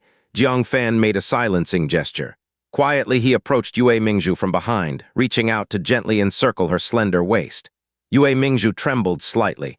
Without thinking, she elbowed backward and snapped, "Presumptuous! Even my presumptions aren't allowed." The familiar voice made Yue Mingzhu tremble again. Quickly turning around, her eyes immediately lit up, surprised and delighted. "Jiang!" But she suddenly remembered something. She immediately brushed off Jiang Fan's hand and pouted, "Who are you?" Jiang Fan took hold of her shoulder, smiling, still mad. Judging by her reaction, she was likely still upset about Su Yoren asserting her status as the primary wife last time. That was so long ago. "Don't touch me!" She shook off Jiang Fan's hand yet again. Jiang Fan tried again, but she slid away once more. After several back-and-forth attempts, Jiang Fan couldn't pin her down. "Fine, I'll go bother Gong Kei instead." Jiang Fan turned away, heading toward Gong Kei. Yue Mingzhu, furious, twisted to grab his arm and bite him. "Idiot! Always bullying me?" Jiang Fan laughed heartily. "Don't be angry. I have a gift for you." Yue Mingzhu pouted. "I wouldn't dare accept it. If Su Yoren finds out, she'll demand I give it back." Speaking of this, her reddened eyes grew misty with grievance. Jiang Fan embraced her and said, "Will you return it?" Yue Mingzhu responded without hesitation, "Not a chance." "Exactly." Jiang Fan pulled out a roll of Heavenly Mountain silk and handed it to her, saying, "Back when dealing with the Blood Flood Dragon, your Heavenly Mountain silk snapped. I've always wanted to gift you a new set. Here, take it." Yue Mingzhu's eyes sparkled as she received it, exclaiming, "Ah, it really is. And so much more than before, it's even longer." "Wait." Suddenly recalling something, Yue Mingzhu blurted, "Was it you who snatched Su Qingyang's silver-winged thunderbird?" Su Qingyang was sure it was her, accusing her of using the unique Heavenly Mountain silk weapon. He even cursed her thoroughly. Jiang Fan shrugged. "Who asked you to issue a warrant against me?" "So it really was you?" Yue Mingzhu laughed bitterly but couldn't resist smacking him lightly. "You really are my nemesis." Jiang Fan teased, still mad. Yue Mingzhu snorted coquettishly, then stood on tiptoe and planted a kiss on his cheek. "Forgiven." Suddenly, she noticed Gong Kei shyly turning away, unwilling to look at them. With a mischievous grin, she said, "Sister, why don't you come greet our husband? You're the officially recognized concubine by Su Yoren. Unlike me, still just a wild flower drifting outside." Gong Kei blushed deeply, exclaiming, "Sect Master, you watch what you say." "Enough nonsense. Unlike Yue Mingzhu, Gong Kei simply couldn't act so shamelessly, embracing and kissing in front of so many disciples and people. Bang, suddenly, a heavy sound of slamming the table came from within the encampment. "Can you all be quiet outside?" The group exchanged puzzled glances. They looked at Jiang Fan and the two women in shock. Truth be told, they hadn't been particularly loud. The breathing of those massive, barbaric elephants alone was more noticeable. The chatter among so many people was far noisier. Yet the master inside hadn't spoken up about any of that. Why did Jiang Fan and the two women's flirtatious banter immediately spark his anger? Jiang Fan was momentarily stunned in his heart. This voice, the Sea Charm Demon King? The one in charge of the demon race is actually her. However, she sure has a lot of nerve, daring to slam the table while her master is speaking. From inside the tent came the displeased voice of the Sea Charm once again. "Humans outside, each of you send a representative in. The three noisy ones from earlier. You come in last." Li Shangqiu glanced at Jiang Fan from afar.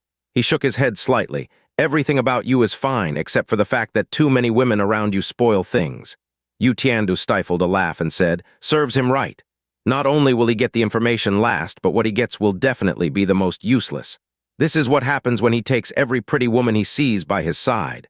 Suffering because of it now, huh?" As such, the groups outside the tent each sent one person inside. Those who received the intelligence immediately left in a hurry. In the end, only Jiang Fan, Yue Mingzhu, and Gong Kei were left. Yue Mingzhu bit her silver teeth lightly. "Who is this bastard? Let me go meet her. How dare she make things so difficult for my husband?" Jiang Fan saw that there was no one else around, gently patted her hand and said, "Don't be angry. She's helping me."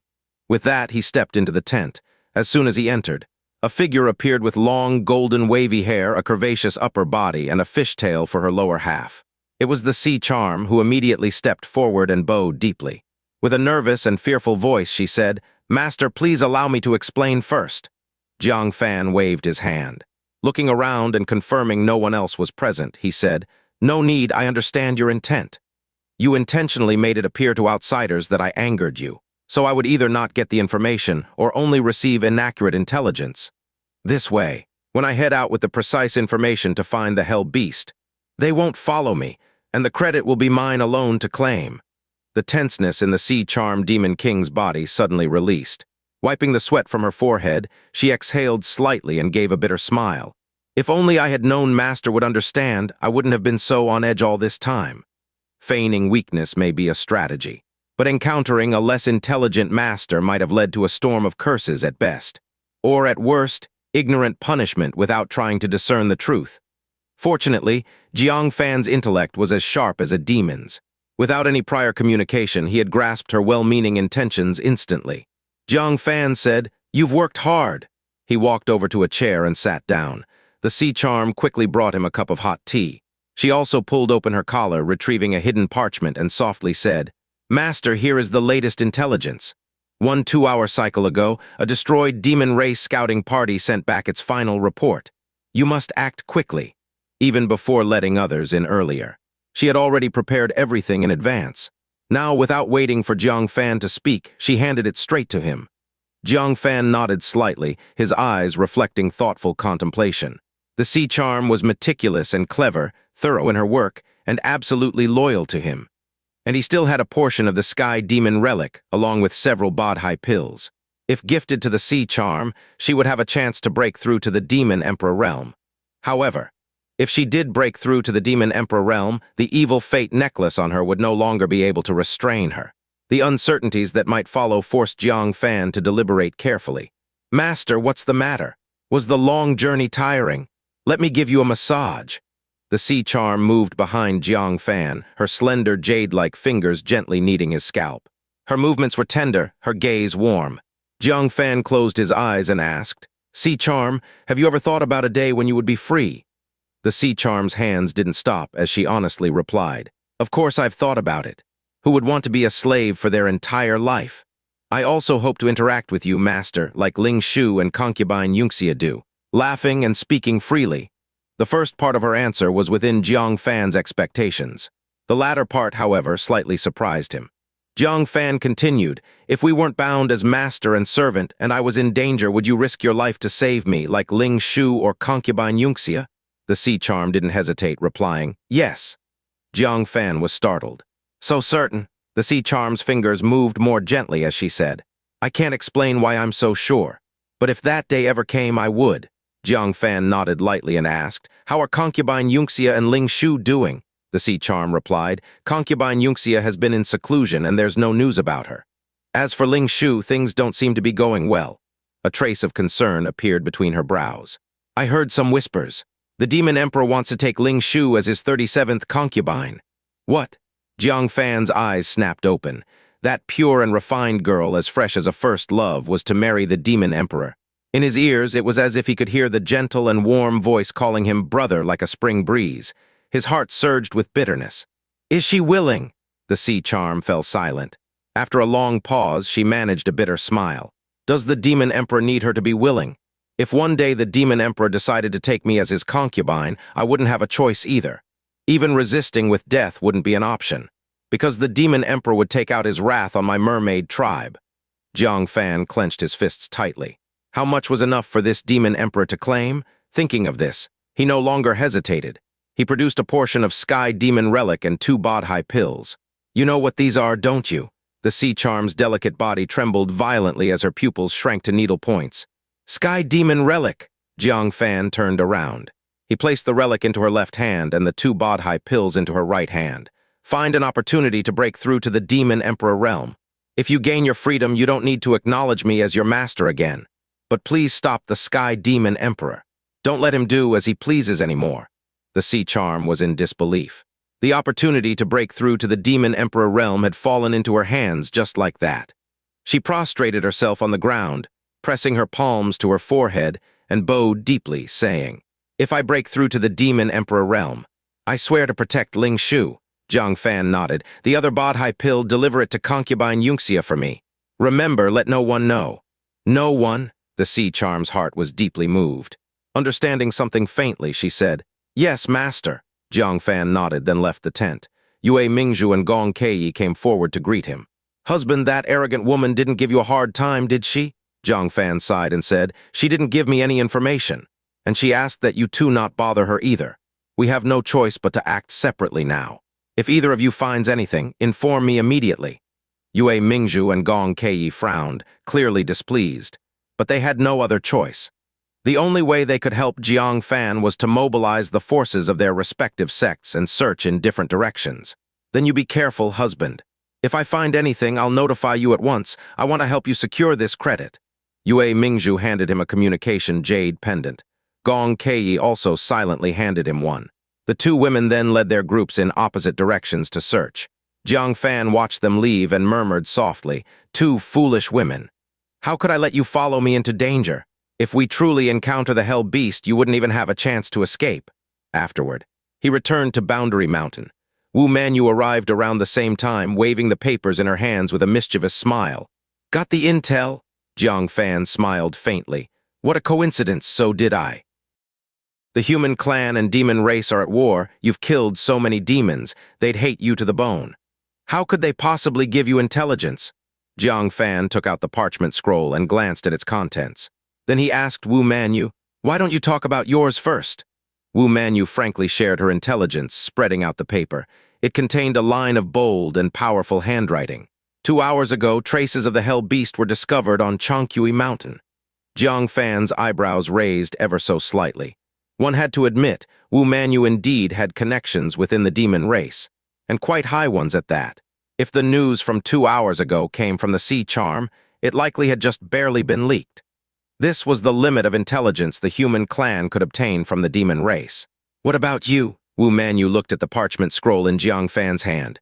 "An hour ago," Jiang Fan replied. Ren Guheng's pupils abruptly widened. "An hour ago, I'd guess this intelligence was still in the hands of the demon race's heads waiting for verification. It probably hadn't even left their command tent. Junior brother Jiang, your network is almost terrifyingly formidable." Wu Manyu glanced at her paper, then at Jiang Fan's parchment scroll. Her composure faltered. "How did you get it? To obtain such precise intelligence, the cost must have been significant, right?" She had spoken every flattering word imaginable and given away no small amount of heavenly materials and earthly treasures just to get her intelligence. The worst part was, The other party had even tried to take advantage of her. She'd had to exert every ounce of her prowess and cunning to force the other party to relent. In the end, they begrudgingly handed over the intelligence, though not without showing her some cold disdain. Presently, Jiang Fan somehow managed to secure intelligence, even more precise than hers, who could take this lying down. That being said, for him to obtain such confidential intelligence, Jiang Fan surely paid a heavy price. Vastly steeper, no doubt, than the cost she had borne. Maybe he had even been forced to sacrifice his dignity. Thinking of this, she felt a bit better. Jiang Fan unhurriedly unfolded the parchment scroll and said, "Oh, it wasn't that bad, they were rather courteous. I mentioned I needed intelligence and they simply handed it over. What's the matter, senior sister Wu? Surely you didn't pay any price for your intelligence?" Wu Manyu's body stiffened. She stammered, Of course not. I'm so beautiful the moment I asked, they were all smiles to hand it over. How could there possibly be any price?" Jiang Fan nodded slightly. "That's good then. If your rather useless intelligence had cost you too much, it would have been a great loss." No, not at all." Wu Manyu forced a stiff smile. Her right hand, however, clutched the paper so tightly smoke seemed to rise from it. Ren Gyuheng noticed and couldn't help the slight twitch at the corner of his eye. What kind of price had Wu Manyu paid for her to be this incensed? He coughed lightly. "It's urgent. Let's set out immediately to verify the authenticity of this latest intelligence." The group leapt onto their mounts. Without delay, they flew eastward. An hour later, Bunyan Mountain.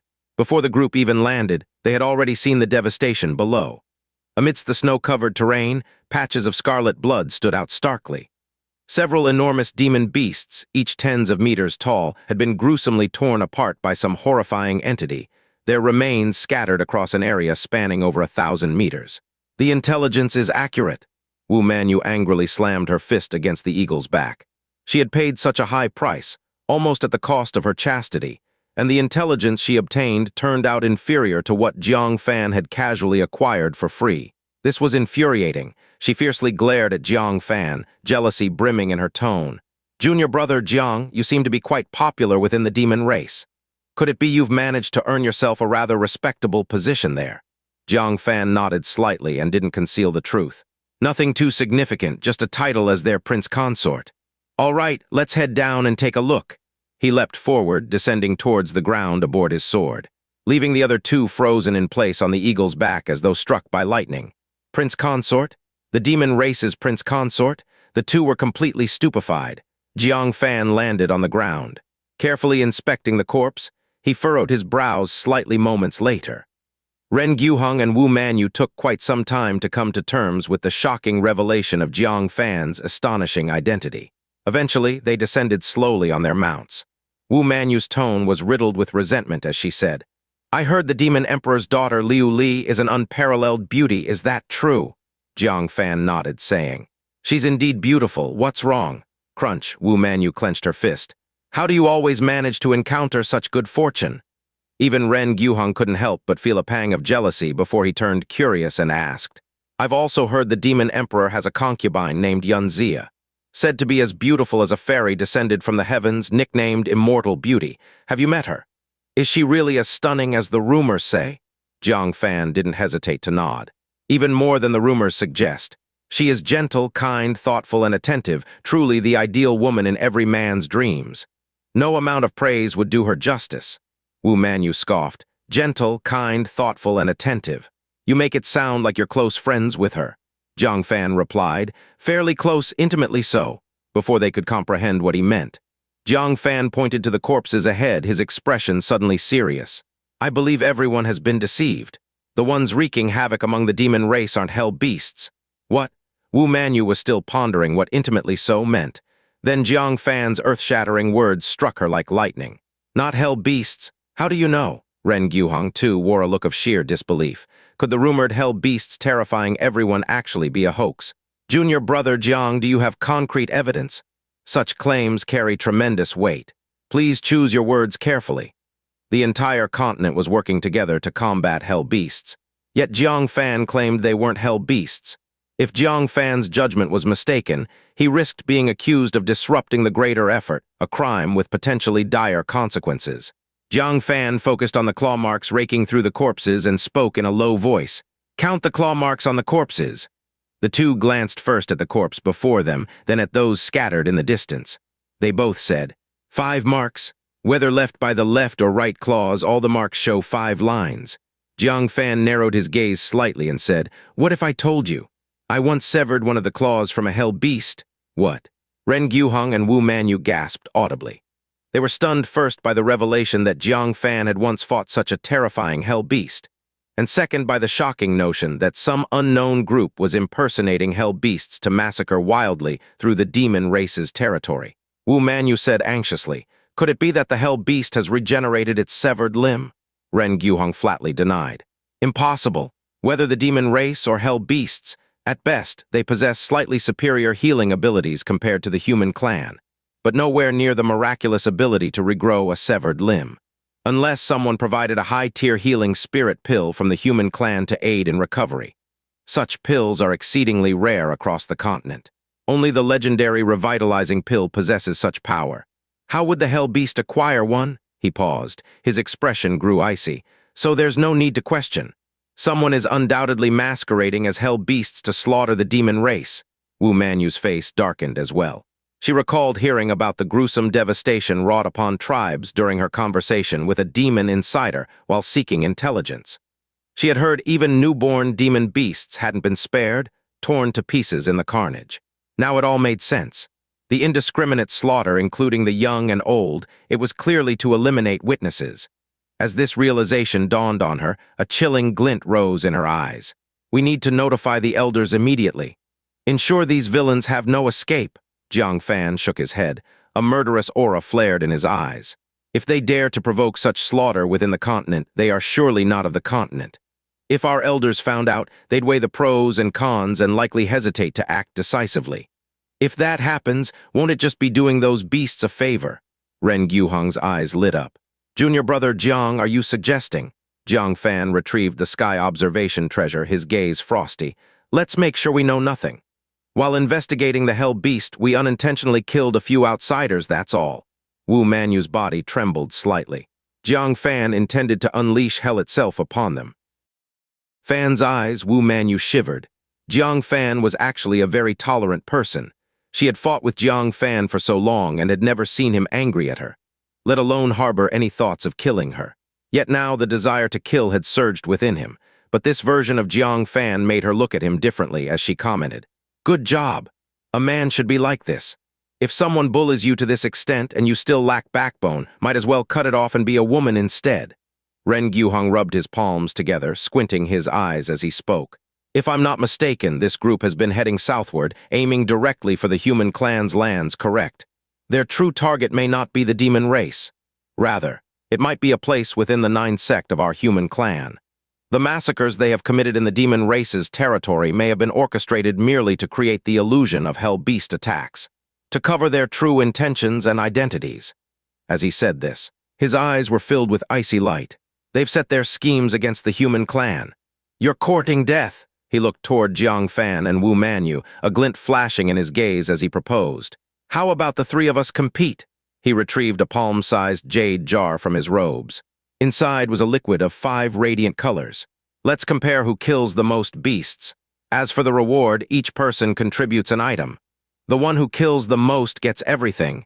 He shook the jade jar in his hand and said, this is something I accidentally obtained from the underground world back in the day. I once saw a 5-colored ancient book in a treasury with a merit value of 50,000. The liquid inside this jar resonates with that 5-colored book.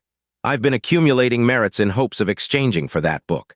This spiritual liquid must surely be related to the 5-colored ancient book. Imagine that, a liquid capable of resonating with a book worth 50,000 merits. It's no simple matter. Wu Manyu's eyes gleamed faintly. She exclaimed, you hide things really well. I heard that the Pavilion Master had spent ages studying that 5-colored ancient book, which contains divinity transformation realm heritage. This spiritual liquid in your possession can actually resonate with it. If the Pavilion Master finds out, your liquid would most likely be seized and exchanged for merits at a high value.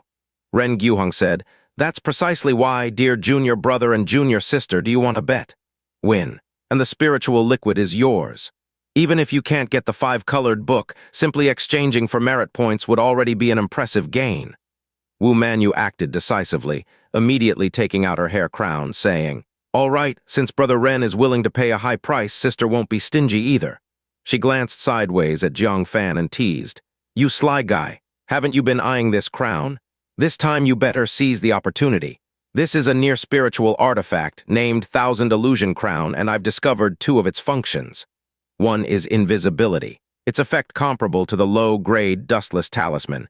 It can conceal you from anyone below nascent soul realm.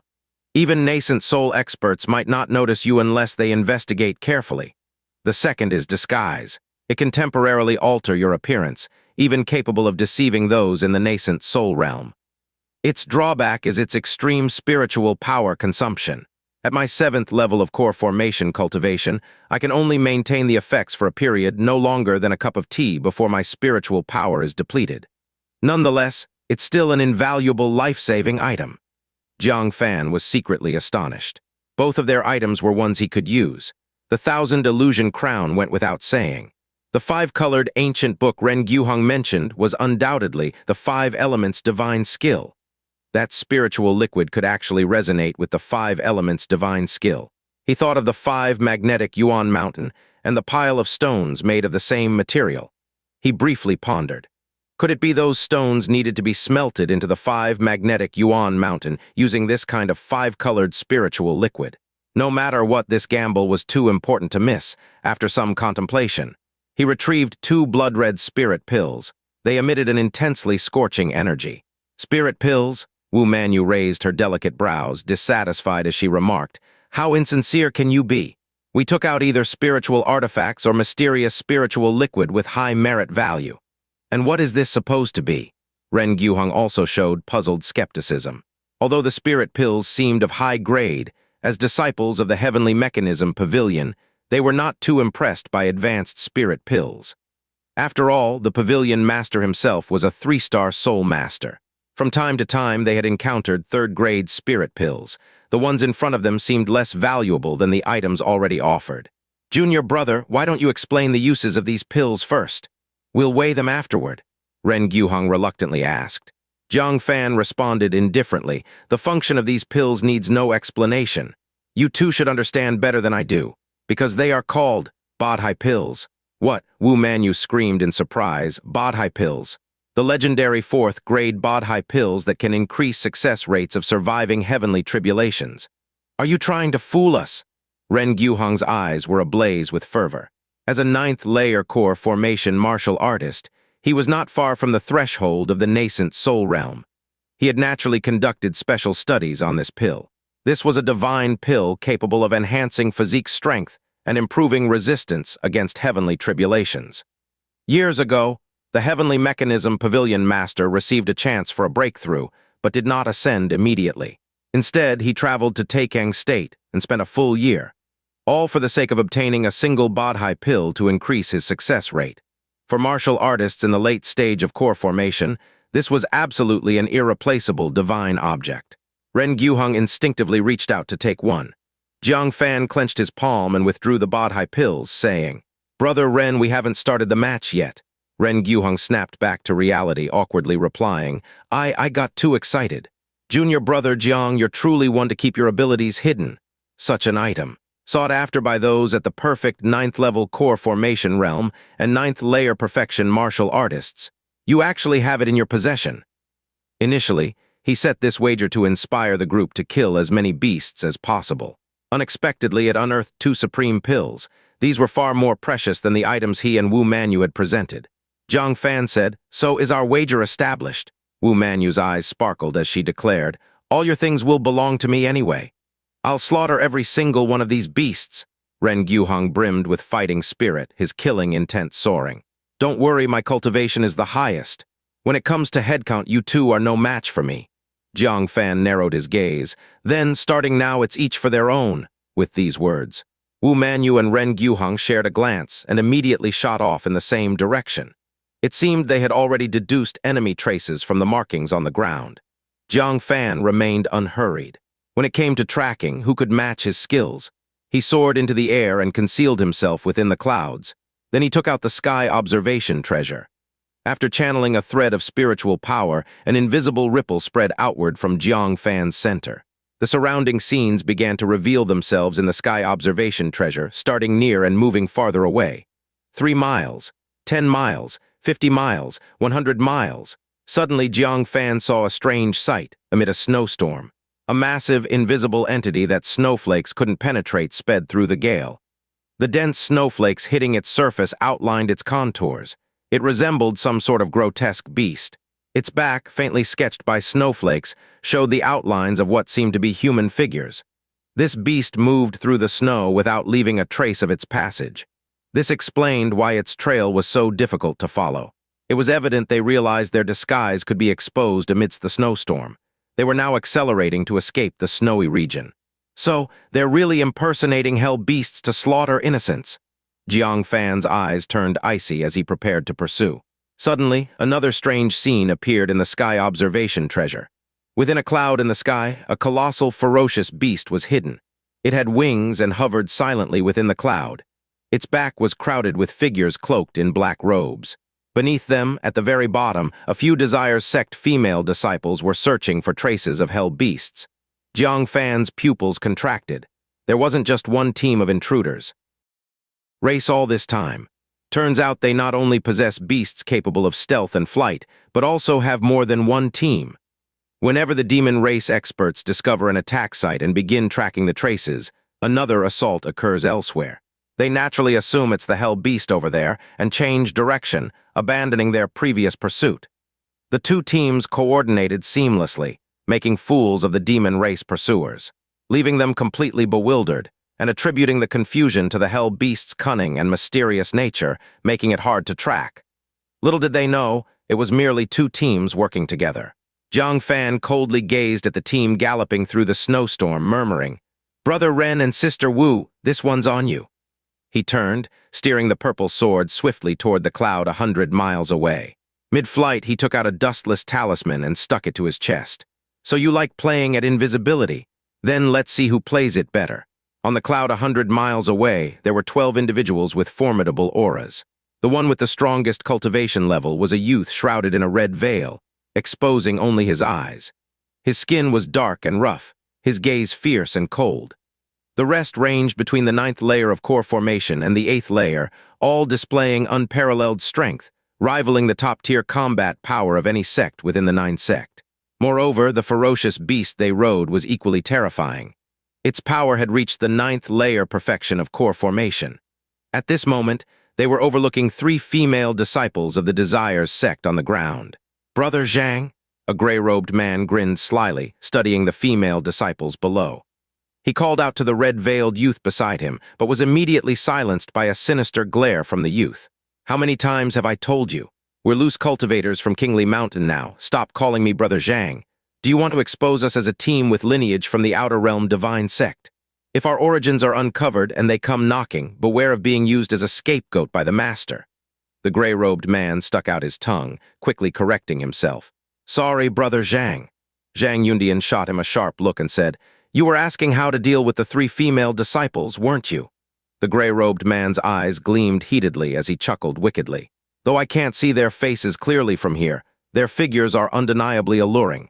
Especially the one in the center, tusk, top tier. Can I?" Before he could finish, Zhang Yundian patted the beast beneath him and commanded, "Ting Feng, open your mouth. I'll send you someone to eat." He grabbed the gray-robed man's collar and hoisted him up, ready to toss him into the beast's jaws. "Ah, Brother Zhang, spare me, I beg you." Zhang Yundian glared coldly at him, his killing intent palpable. "This is your last chance. Break the rules again and I'll kill you, to ensure you don't drag us all down." He dropped the gray-robed man heavily onto the beast's back and warned icily, "Use your pig brain to think. If you touch those 3 women and leave human marks on them, then all the work we've done to fabricate our identities will be exposed. The consequences of our activities being discovered, none of us could bear them." The gray-robed man nodded repeatedly after being reprimanded. The others remained silent, frozen in fear. Zhang Yundian's anger gradually cooled. Sensing the somber mood among his companions, he sighed inwardly with resignation. They had been out for too long, and lacking indulgence was driving them mad with frustration. If they weren't given some relief, they would eventually cause more trouble. Softening his tone slightly, he said, "Later, pick one beautiful one, have your fun, and then destroy the corpse, leave not even ashes. The other two, let Ting Feng shred them. Make it look like human searchers were attacked to maintain appearances." At these words, an uproar of cheers erupted among the group. The gray-robed man's face lit up with excitement. "Thank you, Brother Zhang." He immediately fixed his gaze on the middle disciple. "That one's perfect. She'll be a blast to play with." The others grinned wickedly as well. Zhang Yundian calmly patted Ting Feng's back. "Leave the middle one. Kill the other too." Ting Feng didn't move, its grotesque and massive head scanning the surroundings cautiously. Zhang Yundian's expression changed slightly. He immediately gripped the hilt of his sword and issued a low command. "Stay alert!" The others hadn't yet reacted, when a crimson, blood-colored sphere suddenly dropped from the space above, rolling into their midst. With just one glance, Zhang Yundian's face turned pale. "The Great Yin Sect's fragrant corpse pills? Caref, PFF, but it was already too late." The fragrant corpse pills exploded instantly, unleashing a thick cloud of blood mist that enveloped Ting Feng and everyone on its back. The core formation 8th layer martial artists fainted immediately. The 9th layer martial artists staggered and swayed. Even the ferocious beast at 9th layer perfection of core formation wobbled uncontrollably. Its body tilted, and 4 unconscious 9th layer martial artists slid off, plummeting thousands of feet. "No!" Zhang Yundian screamed, barely managing to grab one of the 9th layer martial artists beside him. He shouted urgently, "Ting Feng, descend to the ground now." Flying high had been their method to avoid pursuit, but now it had become their fatal flaw. Simultaneously, he raised his sword and scanned his surroundings, shouting, "Who's skulking around? Come out if you dare!" His heart pounded furiously. Could it be the heavenly mechanism pavilion master or the sky demon emperor discovering them? He shook his head immediately. If it were truly them, why act stealthily? They could just emerge and kill them all with a flick of their fingers. What responded to him was a misty, dreamlike voice, as if from afar yet close at hand. "The heavens hold 9 stars, the earth 9 palaces. I hold 100 knots with myriad spirits at my call. 3 corpses concealed, 5 organs circulating." Already affected by the fragrant corpse pills, the group couldn't withstand the Forget God spell. The 9th layer martial artists all fell unconscious. Ting Feng swayed further. Zhang Yundian's heart nearly jumped out of his chest as he screamed, "Stop! Stop! We can talk, we can talk. We are disciples of the Outer Realm Divine Sect. If we die here, it would cause substantial trouble for your domain. You should understand the implications. If you don't, please summon your elders to discuss." Jiang Fan responded with an expressionless incantation. 3 fields and 4 limbs breathe and guard within. Dragon Tiger Bagua waits for my divine visage. Ghosts, demons, myriad spirits, heed Mo Gan Zhen Guan. At this point, Zhang Yundian could no longer endure, stumbling helplessly. The little consciousness he had left was due to Ting Feng fainting beneath him, its massive form plummeting uncontrollably like a kite with a snapped string toward the earth. The intense sensation of free fall kept him clinging to his last shred of awareness. On the ground below, Jai Ryu had shed her usual flirtatious, seductive attire. She was garbed in a peach-colored, round-collared palace gown, appearing far more dignified and composed compared to her usual charm. Behind her, a young junior sister sized up her figure, teasing, "Senior sister Jai, you're dressed so conservatively. How am I supposed to admire your slender legs?" Another chimed in with a mischievous grin. "Exactly, I didn't even get to touch that slim waist of yours yet." Jai Ryu turned and glared at them. "Admire yourselves, touch yourselves, don't bother me about my attire." One junior sister clicked her tongue and chuckled. "Oh my, it's no wonder you were saved by junior brother Jiang as a damsel in distress. Now you've got a reputation to uphold. Your clothing is getting more modest by the day. Afraid junior brother Jiang might pop up one day, see you dressed skimpily again, and find it distasteful." Jai Ryu's face flushed red. She stomped her foot gently and chided, "No more nonsense. There's really nothing between me and junior brother Jiang. That so-called heroic rescue you mentioned was just him saving me from the mouth of a corpse on Boundary Mountain. He saved countless people on Boundary Mountain. If we go by your logic, even the 80-year-old female elders he saved were part of some heroic rescue romance." The 2 mischievous junior sisters exchanged a glance. Covering their mouths, they broke into laughter. Jai Ryu clasped her hands together in a pleading gesture. "Please have mercy on me, Grand Dance. Stop spreading gossip. Tying me up with our sect master's man. Do you really think I want to live that long?" As she spoke, she sighed wearily, her mood dampened. Besides, I wouldn't dare have any thoughts about junior brother Jiang. You saw that Su Yoren that day, didn't you? The sect master is such a powerful figure, and even he becomes like that in her presence. Would I still dare to approach him? If it were me that day and Su Yoren even glanced at me, I'd probably be so terrified I'd drop to my knees. The two junior sisters clicked their tongues, recalling the scene of Su Yoren appearing with the demeanor of a Main wife. They couldn't help but feel chills. Many female disciples from various sects who had designs on Jiang Fan had completely backed off since then. No one dared to cross her path. But senior sister, you recently? One of the junior sisters still found Jai Ryu's change in wardrobe a bit hard to digest. Jai Ryu pointed to her formal palace attire. Junior brother Jiang became famous on Boundary Mountain and further cemented his name fighting the giant sect, shaking the world. Many outer sect people, knowing I had some association with junior brother Jiang, came seeking me to inquire about him. Some of them were even elders. I can't very well keep wearing my old provocative outfits. Can I? I wouldn't want them thinking junior brother Jiang associates with someone unrefined and flirty. That would tarnish junior brother Jiang's reputation. The two junior sisters suddenly understood. One of them stepped forward and hugged her gently. Senior sister Jai, how you've suffered.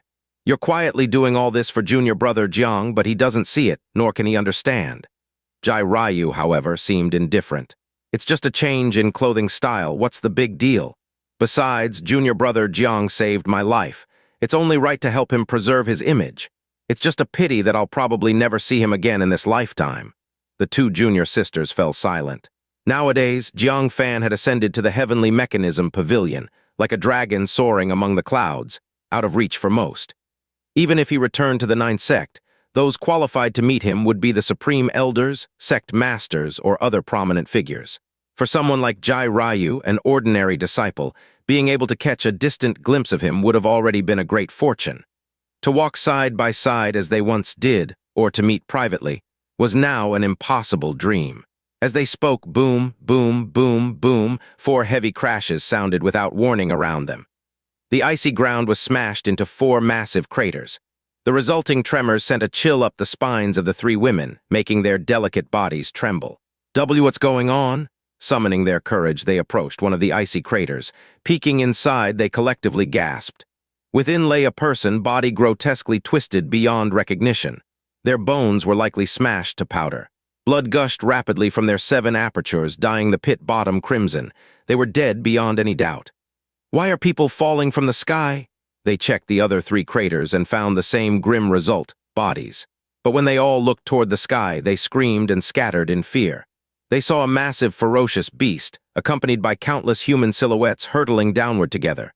Bang! The massive beast slammed brutally into the ground.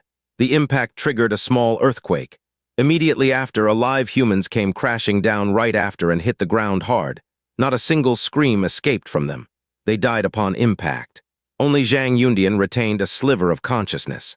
As he was about to crash, he gritted his teeth and spat out a protective magic artifact hidden in his mouth. The artifact burst into a radiant glow. It absorbed the bulk of the force from his fall. Even so, he spat blood and was racked with pain.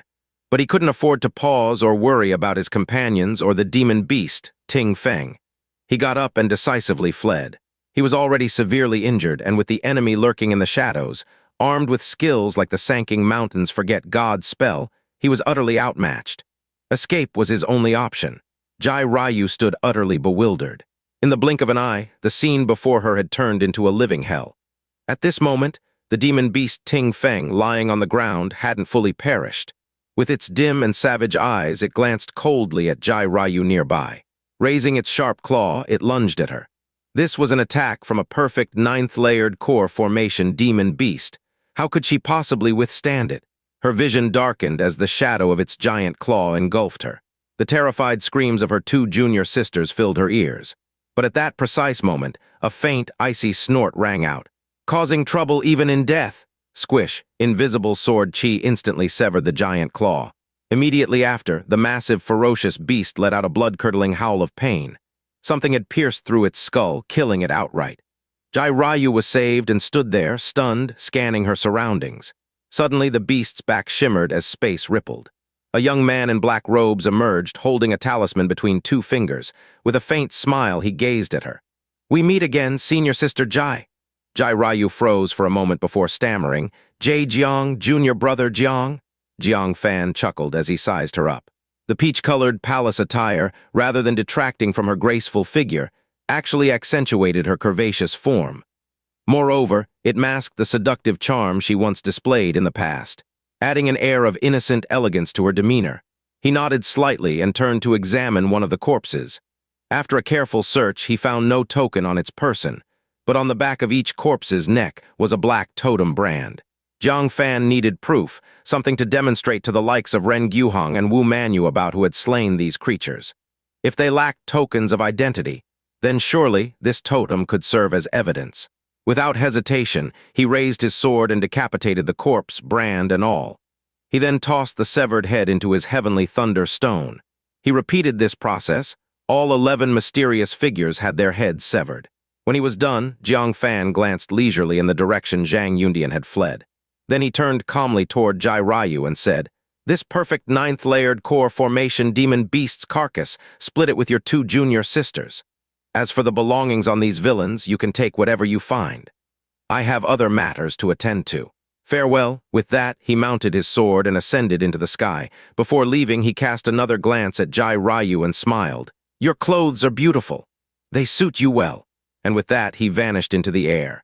Jai Ryu's pale white cheeks flushed crimson at a visibly rapid pace. Even her eyes grew misty. She shyly covered her reddened, burning face, her heart racing wildly. He noticed my outfit, and he said it suited me.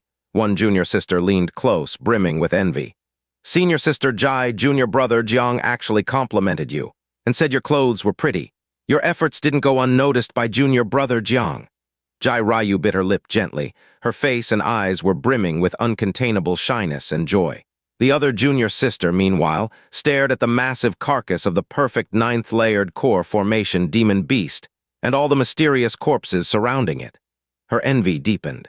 Junior brother Jiang really cares for senior sister Jai, leaving so many treasures for you. Spread this around, and the female disciples of the 9th sect will be green with envy. Jai Ryu giggled softly, her face glowing with pleasure. "All right, that's enough. Let's get to work. You'll get your share too." The 2 junior sisters beamed with delight. Feeling fortunate for tagging along with Jai Ryu, weren't they also reaping immense rewards simply by association? Meanwhile, Mu Ying, leading the group of loose cultivators from Kingly Mountain, maintained a composed expression. But after arriving here, they discovered that someone else had already explored the place first. This indicates that the Sea Charm Demon King had given this information to many others. It was completely worthless. Yu Tiandu sighed with frustration. 10,000 merit points sound like a lot, but getting them is as hard as ascending to the heavens. Mu Ying forced herself to stay optimistic and said, "Don't lose heart. If it seems difficult for us, it's just as difficult for them. It all comes down to who can endure longer and who stumbles upon an opportunity first." Suddenly, Mu Ying's brows furrowed slightly. Her gaze fell towards the horizon. At the far end of the flat horizon, a dark figure was rushing in their direction. The person's movement technique was highly peculiar. At first glance, they didn't seem particularly fast. But one moment they were here, and in the next, they seemed to teleport to another location. It looked as if the figure was leaping through space like a ghost. "Is that the Cloud Immortal Step from the Divine Movement Sect?" Mu Ying was slightly stunned. What is an Outer Realm Divine Sect disciple doing here? She didn't need to remind the others. Yu Tiandu and the rest immediately grew vigilant. In the Taikang state, the loose cultivators of Kingly Mountain and the disciples of the Outer Realm Divine Sect generally didn't get along. Soon after, the approaching figure arrived near them and they finally recognized him. "Divine Movement Sect's Zhang Yundian?" Mu Ying exclaimed in shock. Seeing Zhang Yundian, chest stained with blood and aura weakened, her eyes were filled with surprise. Zhang Yundian was, indeed, heading straight for them. Where there are people, there are places to hide. Upon clearly recognizing the group ahead, his face lit up with joy. Mu Ying. Yu Tiandu? He actually knew them and immediately exclaimed, "This is great. You too, someone mysterious is chasing me down. Please, on account of us all being martial artists of Taikang State, escort me for a while. I'll give you the Cloud Immortal Step cultivation technique as thanks." Hiss. Yu Tiandu was instantly tempted and gasped quietly, "Are you serious?" The Cloud Immortal Step was a famous high Earth-level movement technique in Taikang State. If mastered, it granted the godlike ability of shrinking land into inches. However, Mu Ying's eyes narrowed slightly as she clasped her hands together and said, "Brother Zhang, we are currently on a critical mission. We don't have the time to delay. You have my apologies. Let's go." Yu Tiandu wasn't having it and whispered, "Senior Sister Mu, that's the Cloud Immortal Step. Even if you don't cultivate it, you could sell it to the Jiangshan first-class building for treasures." "How could we just ignore it?" Mu Ying glared at him sharply. "How much stronger is Zhang Yundian than you?" Yu Tiandu looked uneasy. "Not much. He simply cultivated for 2 more years and barely reached the 9th layer of core formation perfection. With time, I can reach that level too." Mu Ying pressed on. "And how much stronger is the enemy chasing him than you?" Yu Tiandu's face froze. His entire body suddenly felt cold. To have injured Zhang Yundian this severely and still pursued him to the brink of death, wasn't that someone beyond his capability? He might have the fortune to obtain the Cloud Immortal Step, but not the life to enjoy it. "Leave quickly, don't get involved with Zhang Yundian at all," Mu Ying urged softly. None dared linger, they all followed her and left hastily. Zhang Yundian had finally found a group to potentially serve as his shield. How could he let them leave so easily? Gritting his teeth, he called out again, "I can take you to find the Hell Beast, surely that's acceptable." In truth, he had no idea where the Hell Beast really was. But he just needed to deceive Mu Ying and the others temporarily so they could help him fend off his pursuers. "What?" Mu Ying suddenly stopped in her tracks. Her eyes flickered with deliberation. One Cloud Immortal Step wasn't worth taking a risk over. But the trail of the Hell Beast, all of a sudden, a sword light appeared out of nowhere behind Zhang Yundian. Though he sensed the danger in time and dodged with a leap, he was still too late. Half of his arm was effortlessly severed. Blood gushed out uncontrollably. Zhang Yundian let out a series of painful roars as he frantically dodged while launching a fierce palm strike towards his attacker. Having been gravely injured earlier, the power of this strike was far from the full might of someone at the 9th layer of core formation perfection. Thus, when a bizarre statue floated into view and unleashed 4 simultaneous punches, Zhang Yundian was once again blasted away. A torrent of blood poured from his mouth uncontrollably. Rage and fear intermingled on Zhang Yundian's face. Using the momentum of his backward flight, he redirected himself and, exerting the last of his spiritual power, activated Cloud Immortal Step to flee into the distance. Without looking back, he shouted, "Mu Ying, Yu Tiandu, what are you waiting for? Kill him already? We had an agreement." Hell, Mu Ying's eyes widened in fury. This bastard actually dragged them into the ordeal. She quickly clasped her hands towards the air and shouted, "Sir, don't listen to him. We have no connection with him." There was no response from the empty air, as if the figure was pondering something. Meanwhile, Zhang Yundian managed to flee hundreds of meters away. This brought him a glimmer of hope. If the two sides clashed, he could escape under the cover of chaos. However, just then, he suddenly sensed the air growing scorching hot, the scent of lightning-charred ozone permeating everywhere. Turning his head, he saw a giant sword, 200 meters in length, descending straight down from the sky. Zhang Yundian's pupils dilated as he screamed in terror, "Heavenly Thunder 6 parts, Undying Blade!" Boom, the thunder sword cut across the sky, slamming down with ruthless force. Zhang Yundian's vision became completely filled with the raging energy of the thunder path. He didn't even have time to unleash any divine skills in resistance, before he was engulfed entirely by the thunder sword. Sizzle, the thunder sword pierced through his body, extending deep into the icy plain, leaving a pitch-black scar 200 meters long. The rising steam gathered into a white cloud, slowly floating upward.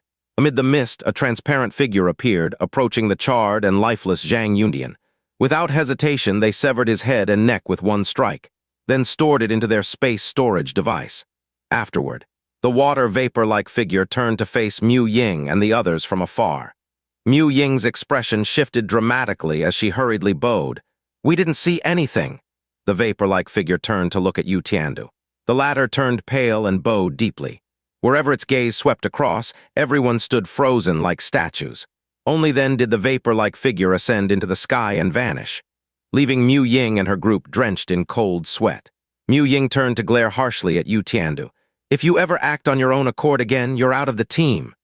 The other 5 also glared at Yu Tiandu with reproachful looks, relieved to have survived. Thankfully, Mu Ying had the wisdom to refuse Zhang Yundian's request for protection in exchange for the Cloud Immortal Step. Otherwise, The opponent's mastery of Heavenly Thunder 6 parts, Undying Blade. Who among them could stand against it? They would all have ended up like Zhang Yundian.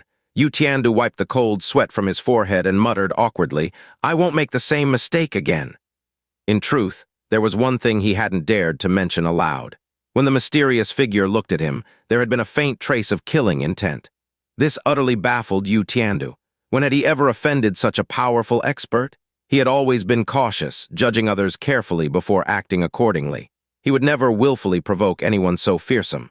Why then had he drawn that expert's killing intent? Meanwhile, after Jiang Fan departed, he immediately used the Sky Observation treasure to check on another group's status. I wonder if Brother Ren, Senior Sister Wu, and the others have tracked those people down. This group was extremely cunning in their actions. Tracking them down wouldn't be easy. Soon, Jiang Fan captured an image and relaxed slightly at first, but his expression quickly grew grave.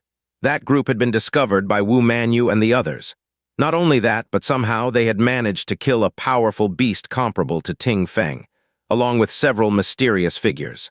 At the moment, Wu Manyu's group was surrounded by the remaining mysterious figures. However, that wasn't what Jiang Fan was most concerned about. The two had plenty of escape methods. This group might not be able to hold them down. What chilled Jiang Fan to the core was, not far from them, there was a mysterious, faintly visible figure standing amidst the wind and snow, quietly watching them. Snow whirled everywhere, dancing in spirals with the wind. Yet within 3 feet around the figure, the space was completely void of snow. When Jiang Fan focused carefully, his pupils contracted further. This person was floating off the ground, standing in midair. Jiang Fan's heart pounded violently. Nascent soul expert? He instantly felt a sense of foreboding. Clenching his teeth slightly, he resolutely activated the cloud shadow technique and darted away. In his heart, he'd already prepared for the worst. That is, Ren Guheng and Wu Manyu might already have fallen in battle. A moment later, the clanging sounds of combat continued unabated. The tension in Jiang Fan's chest eased slightly. The nascent soul expert surprisingly had not made a move. He lifted his gaze toward the spot where the nascent soul expert stood. The figure remained there amidst the wind and snow, silently observing the fight, showing no intention to intervene. Noticing Jiang Fan's gaze, he turned his eyes briefly, a pair of piercing eyes that saw through the dustless talisman, revealing Jiang Fan's presence. That single glance made Jiang Fan's heart leap. Fortunately, the man retracted his gaze, resuming his observation of the battle. Jiang Fan's rapid heartbeat continued. This person, could he not be allied with those currently fighting? With that thought, he cautiously approached a Jidan 8th layer expert focused on targeting Wu Manyu. Raising his sword, he thrust it straight into the opponent's back. Ah, the man was caught entirely off guard, the purple sword piercing through his chest. He managed only a weak counterattack before collapsing powerlessly to the ground. Jiang Fan kept a close watch on the nascent soul expert. He noticed the man remained indifferent. Jiang Fan's heart settled completely. With that, he attacked without reservation. 5 Thunder True Heaven Palm, Soul-Shocking Stab, Divine Lord Vastness. Each strike carried unparalleled lethality, wounding or killing mysterious assailants each time. The original 4 attackers targeting Wu Manyu were instantly reduced by half. Wu Manyu felt a surge of relief. Junior brother Jiang. The other techniques she wasn't familiar with, but the soul-shocking stab was unmistakable. It was Jiang Fan's signature move. Her crisis momentarily resolved, Ren Guheng on the other side shouted anxiously, "Junior brother Jiang, don't get caught up in just saving the beauty here." "What about me?" His situation was far rougher than Wu Manyu's. With a 9th layer of core formation cultivation, he had become the primary target. Those attacking him were exclusively 9th layer and 9th layer perfection experts. Thankfully, he possessed a piece of defensive armor capable of withstanding attacks from 9th layer perfection cultivators. Most of the damage was mitigated. But 2 fists were no match for 4 hands, especially when facing one immensely powerful 9th layer perfection opponent. Ren Guheng's left arm hung limp and useless. It was clearly broken. Even his scalp had been partially sliced off, blood furiously gushing from the wound, a sign he had narrowly escaped a devastating blow. Without backup, he wouldn't last much longer. Jiang Fan naturally hesitated not a moment. Soul-shocking stab, sword body, blood skirt. With his intervention, the 4 mysterious experts immediately felt an overwhelming pressure. Wu Manyu, having freed herself, wiped the blood and grime off her face and unleashed wave after wave of sinister magical treasures with an unmistakable bloodlust. As the pair fought their way over, Ren Gyuheng grew more desperate. Damn, my precious treasures are going to be stolen. He bit down on a small dagger, using his sole functioning right hand to scatter a handful of poison powder toward his foes. The four Divine Movement Sect experts instantly found themselves in a perilous situation. The ninth-layer perfection expert leading them, Kang Lin, was both shocked and furious. What is wrong with these people? He couldn't understand why, upon encountering them, these individuals behaved like leeches sensing blood, frenziedly charging forward. It was as if killing them promised some grand reward. A reckless, suicidal determination. What baffled him even more was the sheer number of magical treasures these two possessed, making him, an outer realm divine sect disciple, feel chilled to the bone. His hell beast had been slain almost immediately by their combined efforts. The 12-man encirclement had resulted in 4 casualties, with the pair not merely surviving but retaliating ferociously. Fine. Even that could be grudgingly tolerated. But now there was an even stronger presence, a person more formidable than the pair combined, who, with a mere blink of an eye, had reduced their 12-man group to just 4. Another scream echoed, and now only 3 remained. Who the hell are you people? Kang Lin spat a sealed jade talisman, unleashing raging flames that swept across the area. Ren Gyuheng and Wu Manyu were forced to retreat. The flames burned away Jiang Fan's dustless talisman at his chest, revealing his figure despite his invisibility. Jiang Fan's heart sank slightly as his gaze shifted to the nascent soul expert. Then he reconsidered. No matter. The low-grade, dustless talisman couldn't fool him anyway. His presence had long been exposed. There was no point wasting the talisman further. He lifted his eyes and looked coldly at Kang Lin and the other 2. Disguising yourselves as hell beasts to rampage across my continent, and you dare ask who we are? Speak now. Which outer realm divine sect are you from? And what is your true purpose in coming to the continent? Kang Lin laughed angrily. What bold arrogance! As if you've already decided we're done for? He was a 9th-layer perfection cultivator. Though their bizarre skills and techniques were difficult to match, fleeing was still well within his reach. But soon, his expression froze entirely. The 2 9th-layer experts beside him began to tremble, because Jiang Fan had revealed a nascent soul jade token. The overwhelming aura emitted from it made their hearts pound uncontrollably. One of you may live. Whoever answers most clearly will survive. Jiang Fan spoke impassively. Kang Lin's face changed drastically as he growled. Don't fall for it. He's trying to sow discord among us. Let's split up and run. His nascent soul jade token can't possibly kill all 3 of us. The 2 companions hesitated briefly, clearly considering the gamble to test whose fate would prevail. Jiang Fan flatly declared, I'll target the 9th-layer perfection cultivator first. What? His 2 companions immediately glinted with realization. Without hesitation, they darted off in different directions. Jiang Fan's words had made it clear. The token would attack Kang Lin. If they didn't escape now, when would they? Kang Lin panicked instantly. With the other 2 fleeing, wouldn't he be certain to die? Hastily, he shouted, I'll tell you everything. Just spare me. I'll reveal all the information I know. Jiang Fan then pointed the nascent soul jade token at the other 2 who had barely taken a few steps. Terrified, they quickly blurted out, Wait. I'll talk too. With a mix of intimidation and strikes, the 3 formerly defiant individuals were reduced to submissive compliance, waiting for Jiang Fan's interrogation. The nascent soul expert, silently observing in the snow, clapped his hands lightly, chuckling, so young yet skilled in strategy. Impressive, very impressive. Jiang Fan initially planned to pretend he hadn't noticed him, but since the man decided to speak, he couldn't ignore him.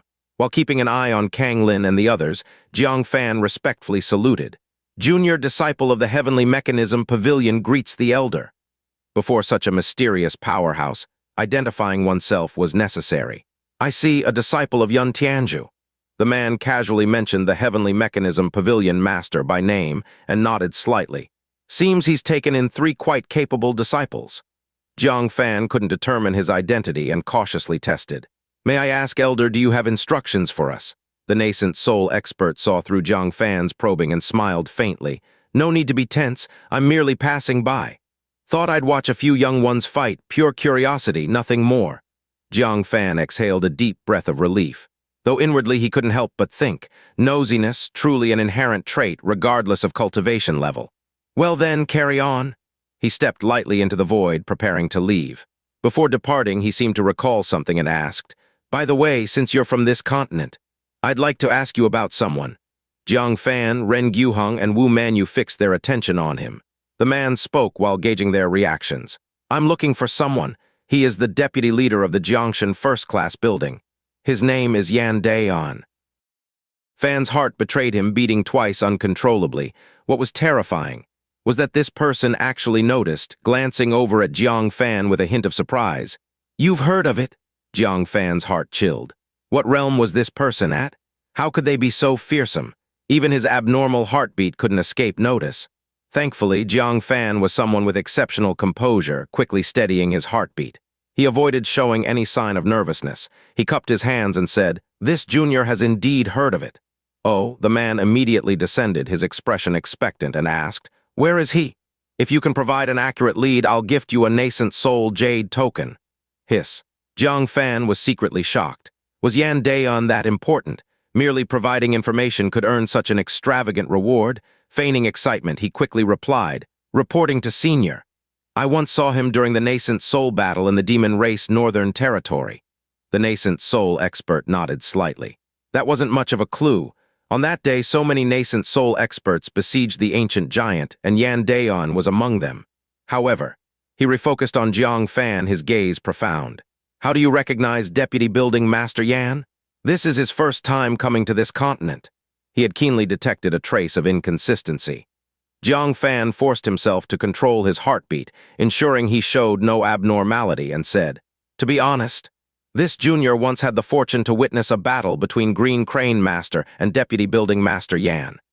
It seemed that Green Crane Master was gravely injured, and Deputy Building Master Yan wanted to." The nascent soul expert raised his hand to stop him. "Enough. I know what happened." If Jiang Fan were to explain further, it would inevitably tarnish Jiangshan first-class building's reputation.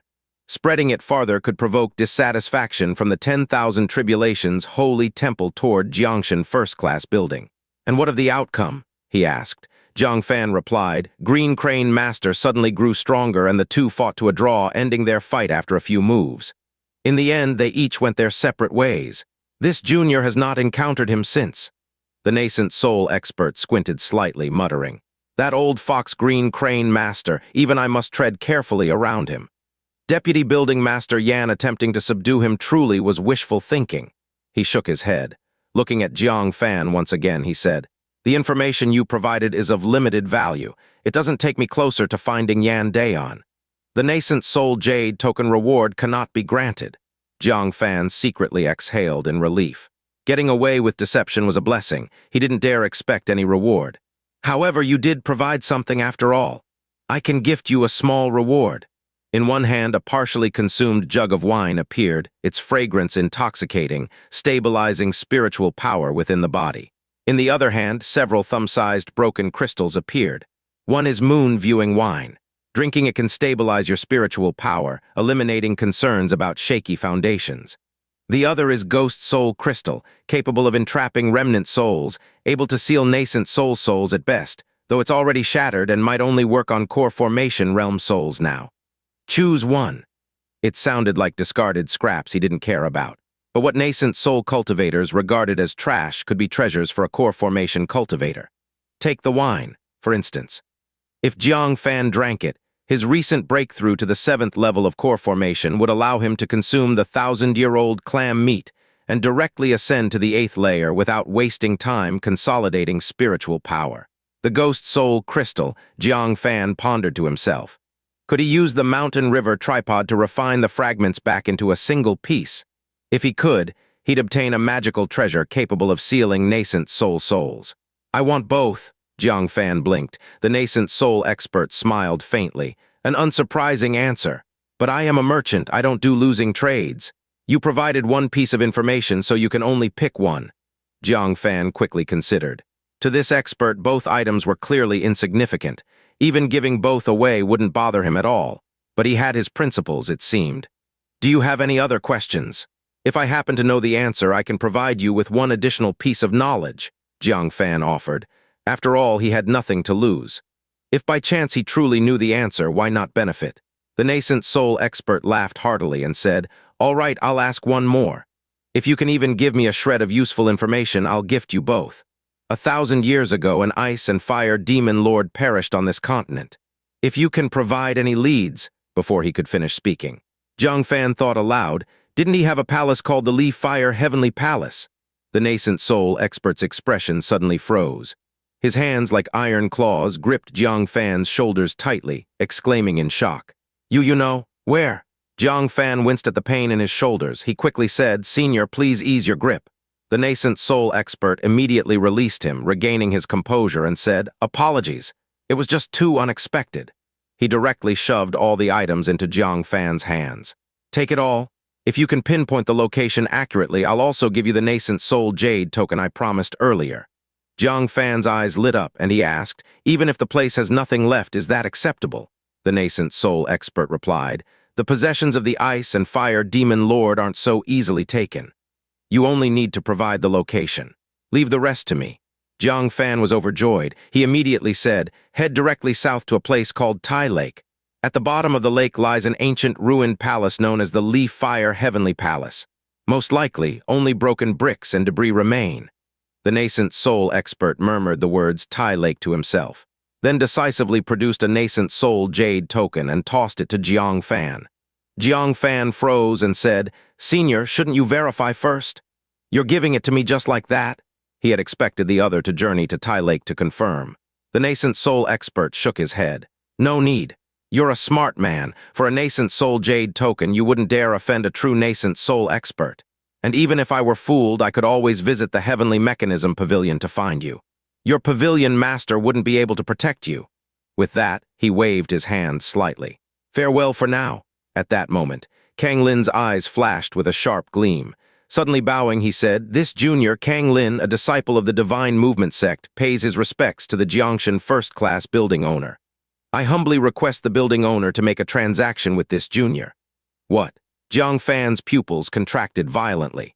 Could this person really be the Jiangshan first-class building owner?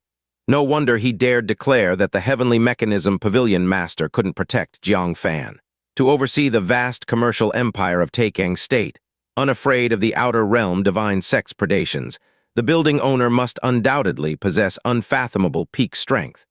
Was the figure before him truly such a colossus? Jiang Fan was alarmed. The Jiangshan first-class building owner gazed down at Kang Lin, a faint smile tugging at the corners of his mouth. "Very well. We at Jiangshan first-class building welcome all business, so long as you can pay the price." These words echoed those of the female deputy building master who almost rescued Jin Zhangming. Kang Lin's face lit up with joy. He pointed at Jiang Fan from afar, his eyes filled with malice. "I want to hire the building owner to kill him." Owner did not show any signs of surprise.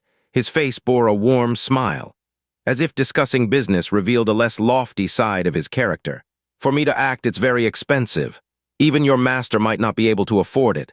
What price are you prepared to pay?" Kang Lin clasped his hands and said respectfully, "Junior understands.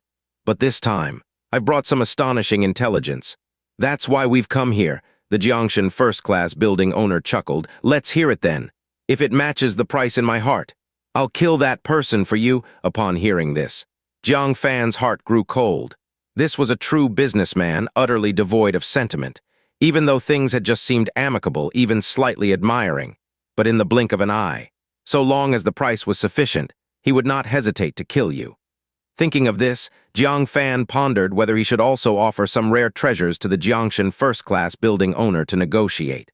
Kang Lin cast a cold glance at Jiang Fan and the other two, preparing to directly divulge the inside information, not caring that they would also hear it, because he believed the Jiangshan first-class building owner wouldn't refuse this deal.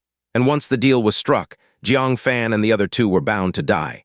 Whether they heard it now or not, what difference did it make? "Building owner, have you heard of the legend that, 1,000 years ago, there once existed a true spirit on this continent?" The Jiangshan first-class building owner squinted slightly. "Are you referring to the Earth Phoenix that is said to have safeguarded this land? That's merely a legend. Whether it exists or not is unverified." Kang Lin smiled faintly. "We've found it." "What? The Jiangshan first-class building owner's pupils contracted violently, his eyes filled with traces of astonishment. Are you certain? The rumors say that it is a true spirit. To be called a true spirit, you know what kind of existence that implies, don't you? Kang Lin replied. Naturally, I do. The great Saint Realm, the pinnacle of all creation. Our divine movement sect has spent 3 generations scouring countless ancient texts across Taikang State. Investigating for a full 100 years, we finally pinpointed its resting place. The Jiangshan first-class building owner's expression turned grave. No wonder your divine movement sect has spent the past century excavating grand tombs and ancient graves, offending many factions in the process. The world always assumed your sect was insatiably greedy, even pilfering burial goods. Turns out your ambition was this massive. And you've actually found clues as well. I must admit, I'm impressed by your persistence. He was tempted. No one could remain indifferent to the tomb of a great sage. Even a random item unearthed from such a place could hold the power to alter destiny and defy fate.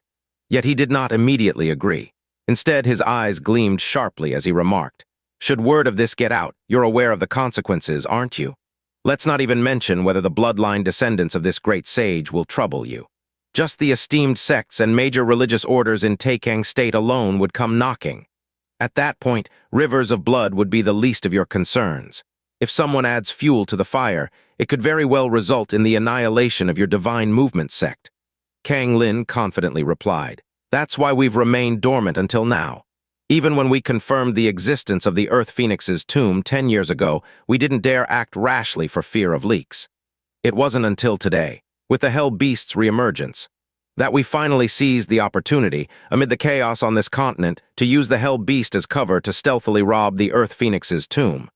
By then, even if someone realizes the tomb has been excavated, they'll assume it's the Hell Beast's doing. After all, the Hell Beast has been suppressed for 100 years, now weak and depleted. Replenishing itself by devouring the great sage's remains is the most plausible explanation. Moreover, we've helped the Hell Beast commit a series of atrocities along the way. Even if the Hell Beast could speak human words, with 100 mouths it would have no way to explain itself. Upon hearing this, the Jiangshan first-class building owner squinted his eyes and took a deep breath, scheming for 100 years to achieve success in a single day. Your divine movement sect's operations are indeed flawless. It's just that, in all your calculations, you seem to have overlooked a group of Tianji Pavilion disciples right here, correct? The Jiangshan first-class building owner looked curiously toward Jiang Fan and the other two. If it weren't for their unexpected intrusion, the divine movement sect's century-long meticulous plan would have been impeccable. Of course, it wasn't too late now either. Killing Jiang Fan and the other two, then obliterating all remaining evidence and corpses of divine movement sect disciples, would allow them to carry on their operations silently and discreetly. Kang Lin also glared resentfully at Jiang Fan and the other two, remarking, I still don't know where the problem lies. Everything was supposed to be perfect and seamless.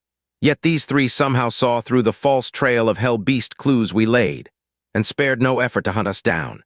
The Jiangshan first-class building owner scrutinized the three curiously. I'm equally curious. Who among you is so capable to unravel the divine movement sect's grand plot?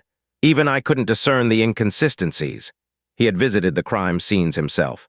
Yet he hadn't noticed anything amiss and had also assumed it was the Hell Beast's doing.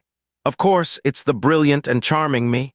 Wu Manyu raised her chin, taking responsibility without hesitation. The Jiangshan first-class building owner clearly appeared tempted by the deal. If he were to develop a killing intent, it would undoubtedly target the one disrupting the plan first, to eliminate all risks. Then he would deal with the others. By stepping forward, Wu Manyu hoped to give Ren Guheng and Jiang Fan a slight chance to escape. This was her way of repaying Jiang Fan for saving her previously. At that moment, she felt a slight heaviness on her shoulder. It was Jiang Fan's firm hand resting there. No need to take the blame for me. If the Jiangshan first-class building owner makes his move, none of us will get away. The Jiangshan first-class building owner chuckled dryly. How did you figure it out? Kang Lin also stared tightly at Jiang Fan. Racking his brains, he couldn't fathom how the grand layout meticulously arranged by the divine movement sect could be uncovered so easily. Jiang Fan extended 5 fingers, then folded his thumb, speaking coolly, because the Hell Beast lost one of its fingers to me. It has 4 fingers, yet the claw marks left on the corpses all have 5 streaks. What the hell? Kang Lin felt as if struck by heavenly thunder. Their elaborate scheme had been exposed because of such an inconspicuous detail. Nonsense. Who could have anticipated the Hell Beast was missing a finger?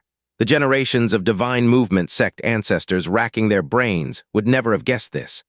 The Xianxia first-class building owner froze for a good while before bursting into laughter. So that's it. The Divine Movement Sect never would have imagined someone had encountered the Hell Beast and marked it. Ha ha ha. Kang Lin's face was ashen, his tone grave. Building owner, it's not too late to salvage the plan. As long as we kill them all, we can still silently clear out the great sage's tomb. I can represent my sect master to invite the building owner to develop it together. May I ask if the building owner agrees to this deal? Building owner would refuse. It was too tempting. The tomb of a great sage, even if split between Xianxia first-class building and the Divine Movement Sect, would be enough to alter the fates of both powers. Before long, they could both possibly produce a divinity transformation expert. As a businessman, the Xianxia first-class building owner had no reason to refuse. I refuse. The words left Kang Lin visibly stunned. Even Jiang Fan couldn't believe it. The Xianxia first-class building owner had with calm indifference rejected them. Kang Lin barked urgently, "Owner, do you think that because I am but a disciple, my promise holds no weight? Then what if I summon my master to negotiate with you?" The Xianxia first-class building owner's gaze remained detached. "Even if your master comes, the answer is the same. I refuse." "That's it. The deal is off. You may carry on." He stepped into the void, hands clasped behind his back, and departed gracefully. Kang Lin felt as though his heart had crashed from heaven into hell. He cried out anxiously, "But why, owner? What's wrong with this deal?" The Xianxia first-class building owner paused in his steps. He cast a faint, downward gaze at Kang Lin and said, "If I were a penniless merchant, I might take such a risk, wagering everything on an opportunity for overnight riches at minimal cost. But now, I carry Xianxia first-class building on my shoulders. Gambling Xianxia first-class building on what you call a highly risky opportunity is not worth it. We businessmen do not engage in unprofitable trades." Kang Lin hurriedly replied, "But there's no risk left. As long as we kill everyone here, there's no chance of anything going wrong." The Xianxia first-class building owner replied indifferently, "There is no such thing as absolute certainty in this world. Even that Earth Phoenix tomb is a risk. I don't believe that entering the tomb of a great sage is as simple as you claim. I also advise you to cut your losses while you can. Of course, it seems the three of you do not have that luxury anymore." With that, he disappeared into the wintry winds and snow, vanishing into the vast heavens and earth. "Owner," Kang Lin screamed in despair. Ah, out of nowhere, a wretched cry pierced the air. It happened just after the Xianxia first-class building owner had walked away. Jiang Fan, Ren Guheng, and Wu Manyu seemed to have coordinated their attack, simultaneously targeting a ninth-layer core formation disciple. Even if Jiang Fan fought alone, he could easily obliterate the person, let alone when the three joined forces in a surprise attack. The disciple barely had time to react before dying on the spot. "This one's mine." Wu Manyu severed his head in a single stroke, swiftly stuffing it into a space storage device. "You!" Ren Guheng, seeing his chance slip away, decisively dashed toward another ninth-layer core formation cultivator. Jiang Fan blinked. He actually didn't manage to claim the kill. "Senior Sister Wu, how many years have you been single? Your hand speed is incredible." Left with no choice, his gaze fell on the last remaining person, Kang Lin. But as soon as he scanned the area, he realized that Kang Lin had used some secret technique to appear on the distant horizon. Moreover, he was using some bizarre, leaping movement technique to speed away rapidly. Jiang Fan narrowed his eyes. "Compared to Zhang Yundian, you're much faster." But reflecting on it, perhaps Zhang Yundian wasn't exactly slow. With his injuries so severe that simply escaping was impressive, how could he possibly have run fast? "Unfortunate for you, you've encountered me. Heavenly Thunder 6 parts Cloud Shadow." A sizzling sound filled the air. He summoned the 9 Heavens Thunder Dragon and flew off in pursuit. The next moment, Kang Lin, already well outside of visible range, wore a grim expression. "HMPH, if I intend to leave, can you really stop me? Stealing the Earth Phoenix Tomb's burial treasures in secret is now impossible. If this matter gets out, the Divine Movement Sect will face endless troubles. Damn those wretches. If our sect suffers misfortune, the Heavenly Mechanism Pavilion will pay for it." Just as his words fell, thunder clapped overhead. A thunder dragon roared down from the skies. At just one glance, Kang Lin's face paled in fright. Heavenly thunder 6 parts cloud shadow? You're from the 10,000 tribulations holy temple. But when he saw the slender figure in flowing black robes atop the thunder dragon, his eyes widened in shock. It's you. Aren't you a disciple of the heavenly mechanism pavilion? Then how? Ah, I see it now. You've stolen secret techniques from the 10,000 tribulations holy temple, and you've already cultivated them to the 3rd layer. You're doomed. Just wait until the 10,000 tribulations holy temple hunts you down. Kang Lin laughed viciously as if he had grasped Jiang Fan's weakness. Jiang Fan's voice was icy. Do you really think you'll get the chance to tattle? Heavenly thunder 6 parts undying blade. A crackling sound rang out. A lightning-shrouded blade 200 zhang long cleaved through the air, slicing straight toward Kang Lin. Kang Lin's eyelid twitched violently. You've mastered undying blade as well. Thankfully, it's only at the 1st layer. Daluo Shadowless. He turned and launched 2 punches toward the heavens. 2 radiant yellow fist winds soared upward, colliding with the massive 200 zhang lightning blade. Crack, the lightning blade trembled violently, shattering into arcs of lightning scattered everywhere. The residual blade energy pierced through Kang Lin's body, leaving him merely paralyzed and convulsing violently. He sneered, I told you you can't do anything to me. Yet Jiang Fan remained unhurried, casting a calm glance around and said, Finally, I can unleash my full power. Kang Lin's expression shifted slightly. What did he mean? Could it be that out of caution toward the Jiangshan first-class building owner, Jiang Fan had withheld his more lethal techniques? Yin Marrow Talisman. A flash appeared in Jiang Fan's palm, and a black jade tiger talisman appeared in his hand. He slammed it fiercely. A dark, enormous mass of yin qi condensed into a massive claw that struck Kang Lin's body. The invasive yin qi immediately delved into his body, surging into his golden core. In an instant, Kang Lin was horrified to realize that his golden core could no longer operate, which meant his spiritual power had been sealed.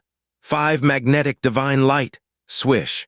Not giving him the slightest chance to resist, the 5 magnetic Yuan mountains suddenly descended, slamming Kang Lin violently into the ground.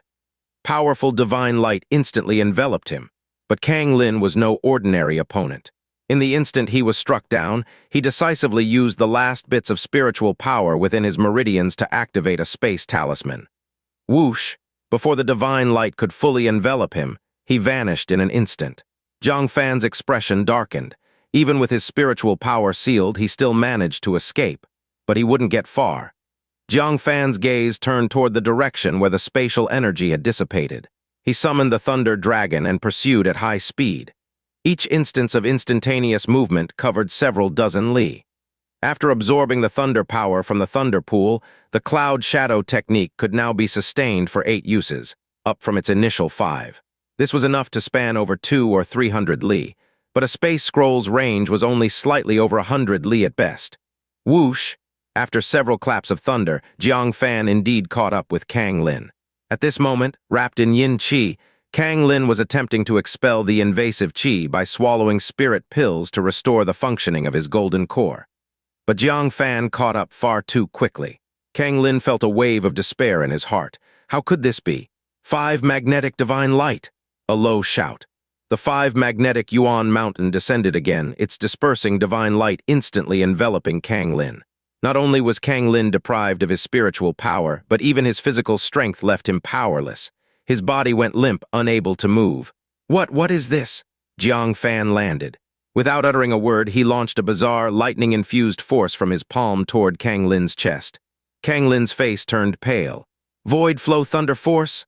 Wait, you're... Bang, a muffled impact. Kang Lin's left chest was shattered. He let out a miserable scream before his body froze and fell lifelessly to the ground. Jiang Fan narrowed his eyes. With a reverse grip on the purple sword, he swung it toward Kang Lin's neck. When dealing with disciples of the Outer Realm Divine Sect, Jiang Fan was always on high alert. Until the head was severed, he could never truly declare them dead. But just then, a crowd of spirit beasts burst through the thick snow, racing toward them. On the backs of these spirit beasts stood numerous figures, seemingly powerful cultivators from a certain sect. To everyone's shock, the supposedly dead Kang Lin suddenly opened his eyes and shouted desperately toward the newcomers. Seniors of the 9th Sect. I'm a disciple of the Divine Movement Sect. There's a local disciple trying to kill me. I beg of you to stop him. Do not bring great calamity upon your domain. Jiang Fan furrowed his brows. This guy is actually pretending to be dead. Upon seeing the arrival of the 9 Sect elders, he revealed his identity to threaten them. This was precisely the concern Jiang Fan had earlier. Holding such a high position, those 9 Sect elders have too much to worry about. They wouldn't permit a disciple from the outer realm divine sect to die in front of them. However, upon seeing the attire of those approaching, his tightly furrowed brows relaxed. He allowed them to rush closer. Jiang Fan, leading them, wasn't anyone else. It was Qin Wangchuan. Her aura was overwhelmingly strong, having already reached 9th layer perfection of core formation. It seems she had benefited from Jiang Fan's 1,000-year-old spiritual meat. She was the first to break through her bottleneck, entering the rank of 9th layer perfection of core formation. Stone Kaishan and Huang Zhanshan also had auras vaguely approaching 9th layer perfection. Jiang Fan laughed and said, "Supreme Elders, Sect Master, Honored Elders, what brings you here?" Liu Wuchen jumped off his steed, visibly overjoyed, and said, "Of course, we came to help you." Upon hearing that the Heavenly Mechanism Pavilion issued an extremely important mission and that you participated in it, I discussed with the Supreme Elders and rushed here as soon as possible. We hope to help you track the Hell Beast and assist you in completing the mission." Jiang Fan felt a surge of warmth. Though he was no longer part of the Green Cloud Sect, the sect still remembered him. He bowed gratefully. "Thank you all for your concern. This disciple is deeply moved." Qin Wangchuan hopped off while carrying herself with an air of authority, but, "Kid, the snow was too deep." She, a tiny figure, was instantly submerged in it. Jiang Fan stifled his laughter, quickly pulling her out of the snow, patting her off and saying, "Supreme Elder Qin, you can speak while standing on the spirit beast's back. I can hear you just fine." Qin Wangchuan's face turned bright red and she grumbled angrily, "Even the snow bullies me." "Damn it. Kid, why aren't you tracking the Hell Beast and instead are here dueling magic with someone?" Jiang Fan's demeanor turned cold. He began to recount the situation in detail. Kang Lin's heart pounded wildly and he quickly bowed and said, "Honored Elders, Jiang Fan does not understand the broader picture. You're the ones who discern the truth. I implore you not to act foolishly like him and make irrational decisions. If you provoke the wrath of the Divine Movement sect, it would bring harm to your sects, indeed, to your entire continent." The Supreme Elders exchanged concerned looks. Qin Wangchuan, however, gazed into the distance and said, "Ladies and gentlemen, aren't we here to find the Hell Beast? Why are we all standing idly here?" Everyone understood her meaning. Liu Wuchen exclaimed in realization, "Is everyone well rested? Let's continue onward." Shi Kaishan added, "Indeed, this place is a desolate expanse with not a single thing in sight." "Let's go, let's go." The Green Cloud Sect group blatantly pretended they hadn't been here. They all left together, leaving Kang Lin with a desperate scream, "Don't leave, don't go." Kang Lin wouldn't have imagined what Jiang Fan meant to the Green Cloud Sect. How could they suppress Jiang Fan for his sake? Thud, a purple sword pierced straight through the right side of his chest. Jiang Fan didn't even give him a chance to plead for mercy, ending his life instantly.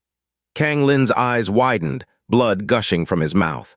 He struggled to reach out, trying to grab Jiang Fan's sleeve, his face twisted in rage. "You and them alike will meet cruel ends." With a final twitch, his breath completely ceased. Without hesitation, Jiang Fan severed his head. Only then did he confirm he was truly dead. After inspecting the left and right sides of Kang Lin's chest, Jiang Fan realized why he had managed to fake death earlier. Turns out Kang Lin's heart was different from ordinary people, located on the right side of his chest. "I almost got caught off guard. Good thing it was us from the Green Cloud Sect. If it were another sect, the outcome might have been uncertain. From now on, when encountering people from the outer realm, either chop off their heads or leave no trace of their corpses. Otherwise, it can't be considered as having killed them." Jiang Fan redefined death. After checking Kang Lin's belongings and finding nothing of use, he collected the items, just as he was about to rendezvous with Ren Guhong and Wu Manyu. They had already arrived. Ren Guhong carried a few heads in his hands as he approached Jiang Fan. He glanced at the headless corpse near Jiang Fan's feet and Kang Lin's wide-eyed, expressionless head nearby. Ren Guhong gasped, "Junior brother, you killed him?" Jiang Fan nodded slightly. "He was quite difficult to kill." Wu Manyu extended her snow-white palm toward him. "Hand it over." Ren Guhong, looking displeased, handed her the dragon heart blood lotus seed. Wu Manyu's eyes sparkled as she let out a melodious giggle. "I told you junior brother Jiang could kill Kang Lin. You didn't believe me and insisted on betting against me." In the end, this dragon heart blood lotus seed is still mine. Ha ha ha! Her laughter was charming, making waves that shook her alluring figure. Jiang Fan sighed. So you used me as a wager. Ren Guheng gazed deeply at Jiang Fan, saying, Junior brother Jiang, you truly are unfathomable. Wu Manyu finally revealed the mystery, smiling sweetly. Did you know that when junior brother Jiang was just at second level of core formation, he managed to capture demon priest Yao Yue of 9th layer formation from the demon race? Now he's already at the 6th. What? You've reached 7th layer of core formation. You cursed prodigy, why do you advance so quickly in cultivation? Being preoccupied with their dangerous encounters earlier, no one had had the time to pay attention to Jiang Fan's cultivation level. Now sensing Jiang Fan's 7th layer cultivation, Wu Manyu was startled. Ren Guheng also noticed it at this moment, exclaiming in surprise, You, cultivating at such speed, aren't you concerned about unstable foundations? Listen to your senior brother. Trim your cultivation a bit and fortify your base first. This pervasive attitude of envying others' rapid progress even in the heavenly mechanism pavilion seemed pervasive. Jiang Fan rolled his eyes at him. He nudged the severed head at his feet and said, It's time to settle the bet. Ren Guheng snapped back to reality and tossed over 3 more heads. You killed 4 earlier, including Kang Lin, and I also killed 4. Wu Manyu killed 4 as well. A tie between us. Jiang Fan was surprised. The squad of enemies was precisely 12 people. Wu Manyu glanced at Jiang Fan's arms with a hint of regret and sighed. Fine, I'll spare your Bodhi pill for now. But I will get it eventually. She threw a flirtatious smile at Jiang Fan. Jiang Fan remained unfazed, replying with a meaningful smile. Who said it's a tie? His space storage device still contained 12 perfectly intact heads. Wu Manyu raised her delicate brows and asked, What? Are there still some beasts left unslain? Ren Guheng questioned. Junior brother Jiang, what do you mean by that? Could it be that Kang Lin said something before he died? He asked innocently. Jiang Fan pondered deeply and furrowed his brow slightly. He said I would meet a cruel end like them. Who are them? Is he referring to the demon race victims? Or is he speaking of another group of victims we don't know about? The more he thought, the more uneasiest he felt. Could there be a third team? Wu Manyu held her hands against her chest as she contemplated. They mentioned the Earth Phoenix, but what is that? I've never heard of any Earth Phoenix on this continent. The term Earth Phoenix I've only heard of in passing. Ren Guheng shook his head lightly. I haven't heard of the Earth Phoenix either. Is it a type of phoenix? Jiang Fan furrowed his brows and murmured thoughtfully, Earth Phoenix. I feel like I've heard this term somewhere before. The 2 of them looked over in unison with astonished expressions. Jiang Fan shook his head and said, I do have an impression, but I can't remember it for the moment. It shouldn't be particularly expensive or extremely impressive. At least it's definitely not related to what they mentioned about the Great Sage Realm. Otherwise, I wouldn't forget it, Wu Manyu said. Then forget it. Let's focus on how to report this to the higher-ups. The hell beast we talked about turned out to be a scheme by the Divine Movement Sect. We might have enjoyed killing those beasts, but how do we explain it without taking responsibility? Jiang Fan was not worried. Calmly he said, No need to worry about that. The Pavilion Master is a wise and understanding person. If he finds out, he'd likely praise us secretly. Even if people from the Divine Movement Sect come to Heavenly Mechanism Pavilion to hold us accountable, the most the Pavilion Master would do is scold us on the surface. He definitely won't do anything to us. Despite limited interaction, Jiang Fan could sense some of the character of the Heavenly Mechanism Pavilion Master. He is definitely a leader one can rely on, not like that demon emperor who infuriates others. Boom, boom, boom, suddenly. The ground lightly trembled. Jiang Fan looked toward the source of the sound, and a group of spirit beasts was approaching from the direction of the demon race. He initially thought it was the retreating Green Cloud sect returning. It wasn't until they got closer that he realized they were all female disciples. Among the 9 sect, the only sect with all female disciples is the Spirit Beast sect. Gong Kei, dressed in fluttering, colorful skirts, stood atop a spirit beast. She looked into the distance in Jiang Fan's direction. Seeing him unharmed, a gentle and serene smile finally appeared on her face. Since Jai Ryu reported that Jiang Fan was chasing down a group of people, Gong Kei was very worried. When she learned there was a ferocious beast with 9th layer perfection of core formation among them, she was even more shocked, decisively abandoned searching for the hell beast, and led her disciples to return. Jiang Fan, are you all right? Even before the spirit beasts had stabilized, Gong Kei eagerly jumped over to check Jiang Fan's body. Seeing that there were no bloodstains on him, she finally relaxed completely. Jiang Fan glanced at the many disciples behind her. Semi-jokingly, he said, "Sect Master Gong, aren't you afraid of being laughed at by your disciples?" Gong Kei's pretty face slightly blushed with embarrassment. She said, "I'm worried about you, yet you make fun of me." Gong Kei lightly chided, saying, "You heartless little thing. I should never have taken such good care of you back then." Jiang Fan chuckled. He reached out and took her soft and slender hand. Gong Kei was startled and shyly retracted her hand quickly. Then she noticed something foreign in her palm. Unfolding it, she found 2 lotus seeds glowing faintly. "What is this?" Gong Kei asked in surprise. Jiang Fan said, "Yue Mingzhu got the heavenly mountain silk, so you can have this." Gong Kei's face flushed slightly again. She hurriedly returned the lotus seed and said, "What is Yue Mingzhu to you and what am I to you? I can't accept it." Seeing her so bashful, Jiang Fan was helpless. There was no way around it, as Gong Kei was inherently conservative. In private, it might be all right. But in front of so many people, she dared not be like Yue Mingzhu. Wu Manyu's eyes lit up. She reached out her little hand and said, "Then give it to me. I want it." Gong Kei quickly retracted her hand and warily eyed the voluptuous and captivating pretty girl. She asked vigilantly, "Jiang Fan, who is she?"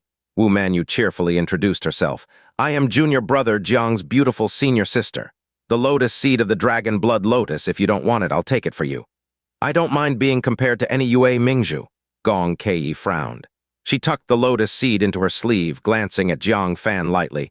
"You've only been to the heavenly mechanism pavilion for a few days. A new woman already." Jiang Fan curled his lips. "Her? Spare me. This woman would eat me alive and leave no bones." Wu Manyu pursed her lips and glared at him. "Is this how you talk about girls? Besides, you never let me eat you." It was only then that Gong Kei's frown relaxed. As long as it's not true. But realizing the lotus seed was quite valuable, she felt a weight in her heart. "Previously you gave me bodhi seeds and now lotus seeds. I don't even know how to thank you." Jiang Fan stepped forward, smiled softly, and said, "When you took care of me back then, did you ever think of wanting something in return?" "You didn't, right?" Gong Kei brushed back the hair by her ear.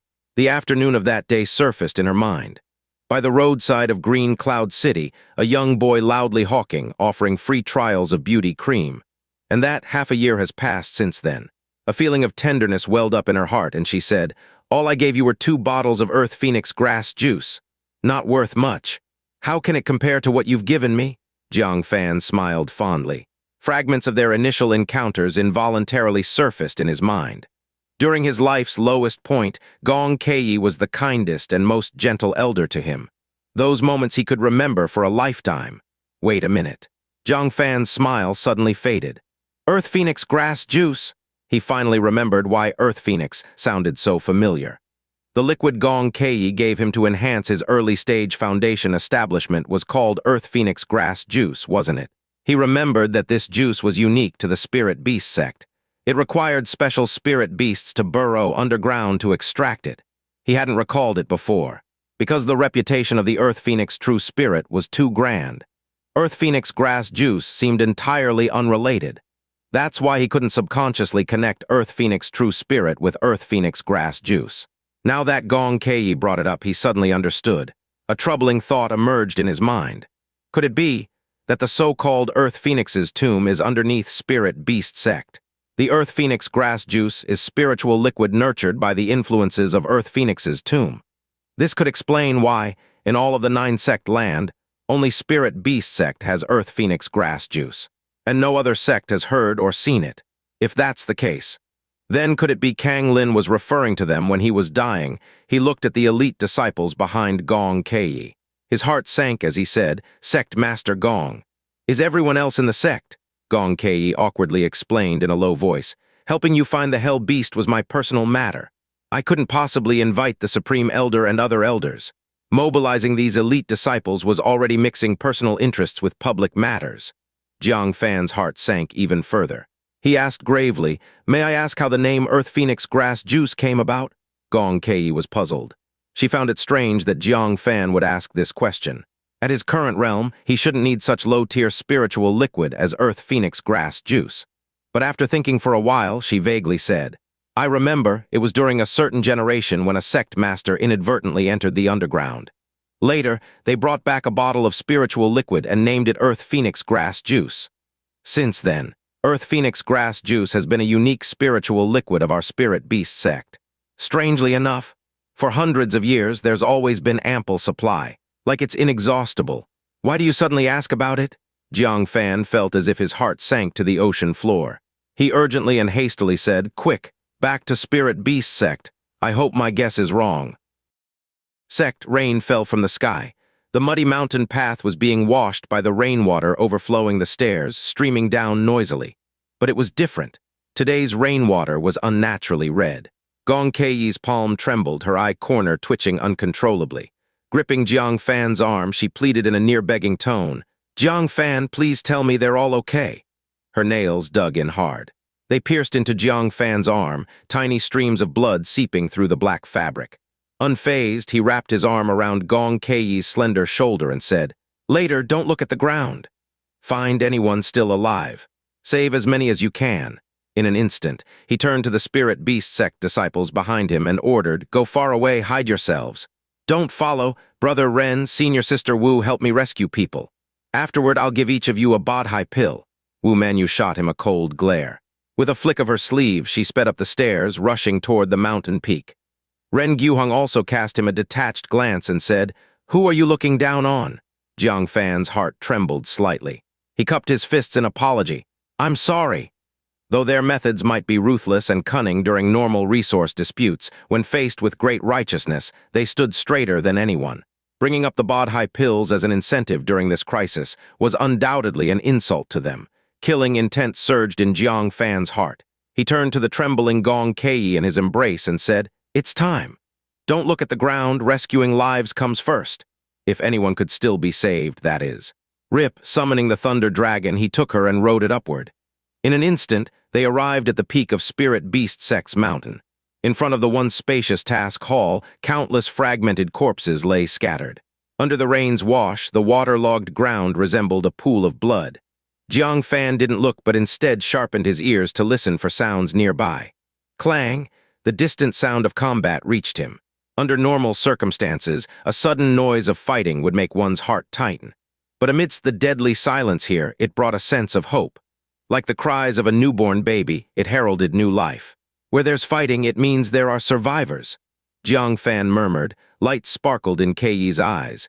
She broke free from Jiang Fan and rushed toward the fighting, in front of the treasure hall. Yuan Jiyu clutched her severed arm, standing before the treasure hall's grand doors. A massive earthy yellow light barrier emitted by an array enveloped her and the treasure hall behind her. Around her lay several elders of the sect, collapsed and bleeding out excessively. The treasure hall behind her was even more crowded with injured survivors. As for their injuries, Yuan Jiyu was the only one still able to stand. The disaster struck unexpectedly. Without warning, a group of mysterious martial artists descended from the heavens. With instructions from several traders of the Spirit Beast Sect, they precisely blocked every path down the mountain. Then they prioritized killing all flying spirit beasts. What followed was a merciless massacre. They didn't kill people directly. Instead, they drove them toward gigantic monstrous beasts, allowing the beasts to shred the sect members like tofu, scattering their remains everywhere. Everything had been meticulously planned. What they hadn't anticipated was this.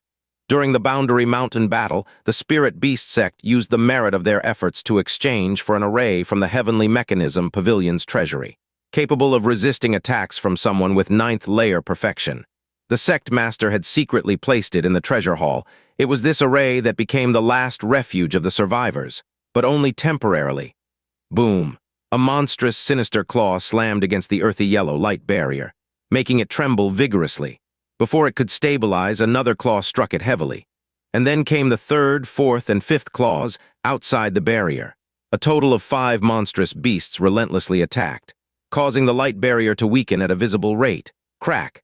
A faint sound of fracture rang out. Looking upward, a wrist-thick crack appeared at the center of the barrier. Yuan Jiyu's heart sank. Their demise was inevitable. She gazed at the drizzling rain above, smiling bitterly. "Master, your disciple will join the sect members soon." Crack, crack. The barrier shattered completely, dissolving into countless sparkling shards. The 5 beasts roared and lunged at the crowd. Yuan Jiyu shut her eyes. Facing the incoming gust of foul wind, she clenched her teeth. Her mind replayed the horrifying images of her comrades being chewed alive by the monstrous beasts. However, the pain she was anticipating did not arrive. Instead, a clear voice rang out, "Vile beasts!" Soon after, an overwhelming, scorching presence surged forward, accompanied by agonized roars and the stench of charred flesh. She opened her eyes, and the sight before her shocked her. The 5 gigantic beasts, some reduced to a single charred skull, some left with only their legs and hindquarters, others with their front and back burned away, leaving a gaping void in their middle. An unknown force akin to heavenly wrath had burned through their bodies and melted the ground into a trench stretching hundreds of meters, filled with rolling black-red magma. At the trench's origin, Jiang Fan, clad in black robes, held a fiery red jade talisman that was dissolving into particles. "Jiang, junior brother Jiang?" Yuan Jiu froze for a moment. Then she stumbled forward, tears streaming down. "Junior brother Jiang, our spirit beast sect." Jiang Fan soared forward. Before she fell, he caught her. Gazing at her horrific severed arm, he instantly took out a revitalizing pill and placed it in her mouth. Looking at the injured elders and disciples in the hall, he felt the weight on his heart lighten somewhat. Though the loss was heavy, it was better than complete annihilation. Most importantly, the elite disciples had been led away by Gong Kei, escaping the carnage. Once the next generation grows, the spirit beast sect could potentially return to its peak. Gong Kei also arrived by this time. Looking at the remaining elders, including the Supreme Elders, her suppressed emotions broke loose, manifesting as tears cascading down her cheeks. "You're still alive, that's so good, so good. I thought I'd be the only one left." Jiang Fan stepped forward and gently patted her arm. "The situation isn't entirely hopeless. Distribute these revitalizing pills to them." Gong Kei stared at the bottles of revitalizing pills Jiang Fan handed her, looking at the fading powder of the nascent soul jade token in his hand. She resembled a drenched, homeless girl in the pouring rain. Suddenly, someone had opened an umbrella overhead, shielding her from the storm, giving her a sense of reliance. At that moment, her fragile self could no longer maintain the composure she had in the past. She threw herself into Jiang Fan's arms, sobbing uncontrollably. "Jiang Fan, thank you. Thank you for saving my disciples, thank you."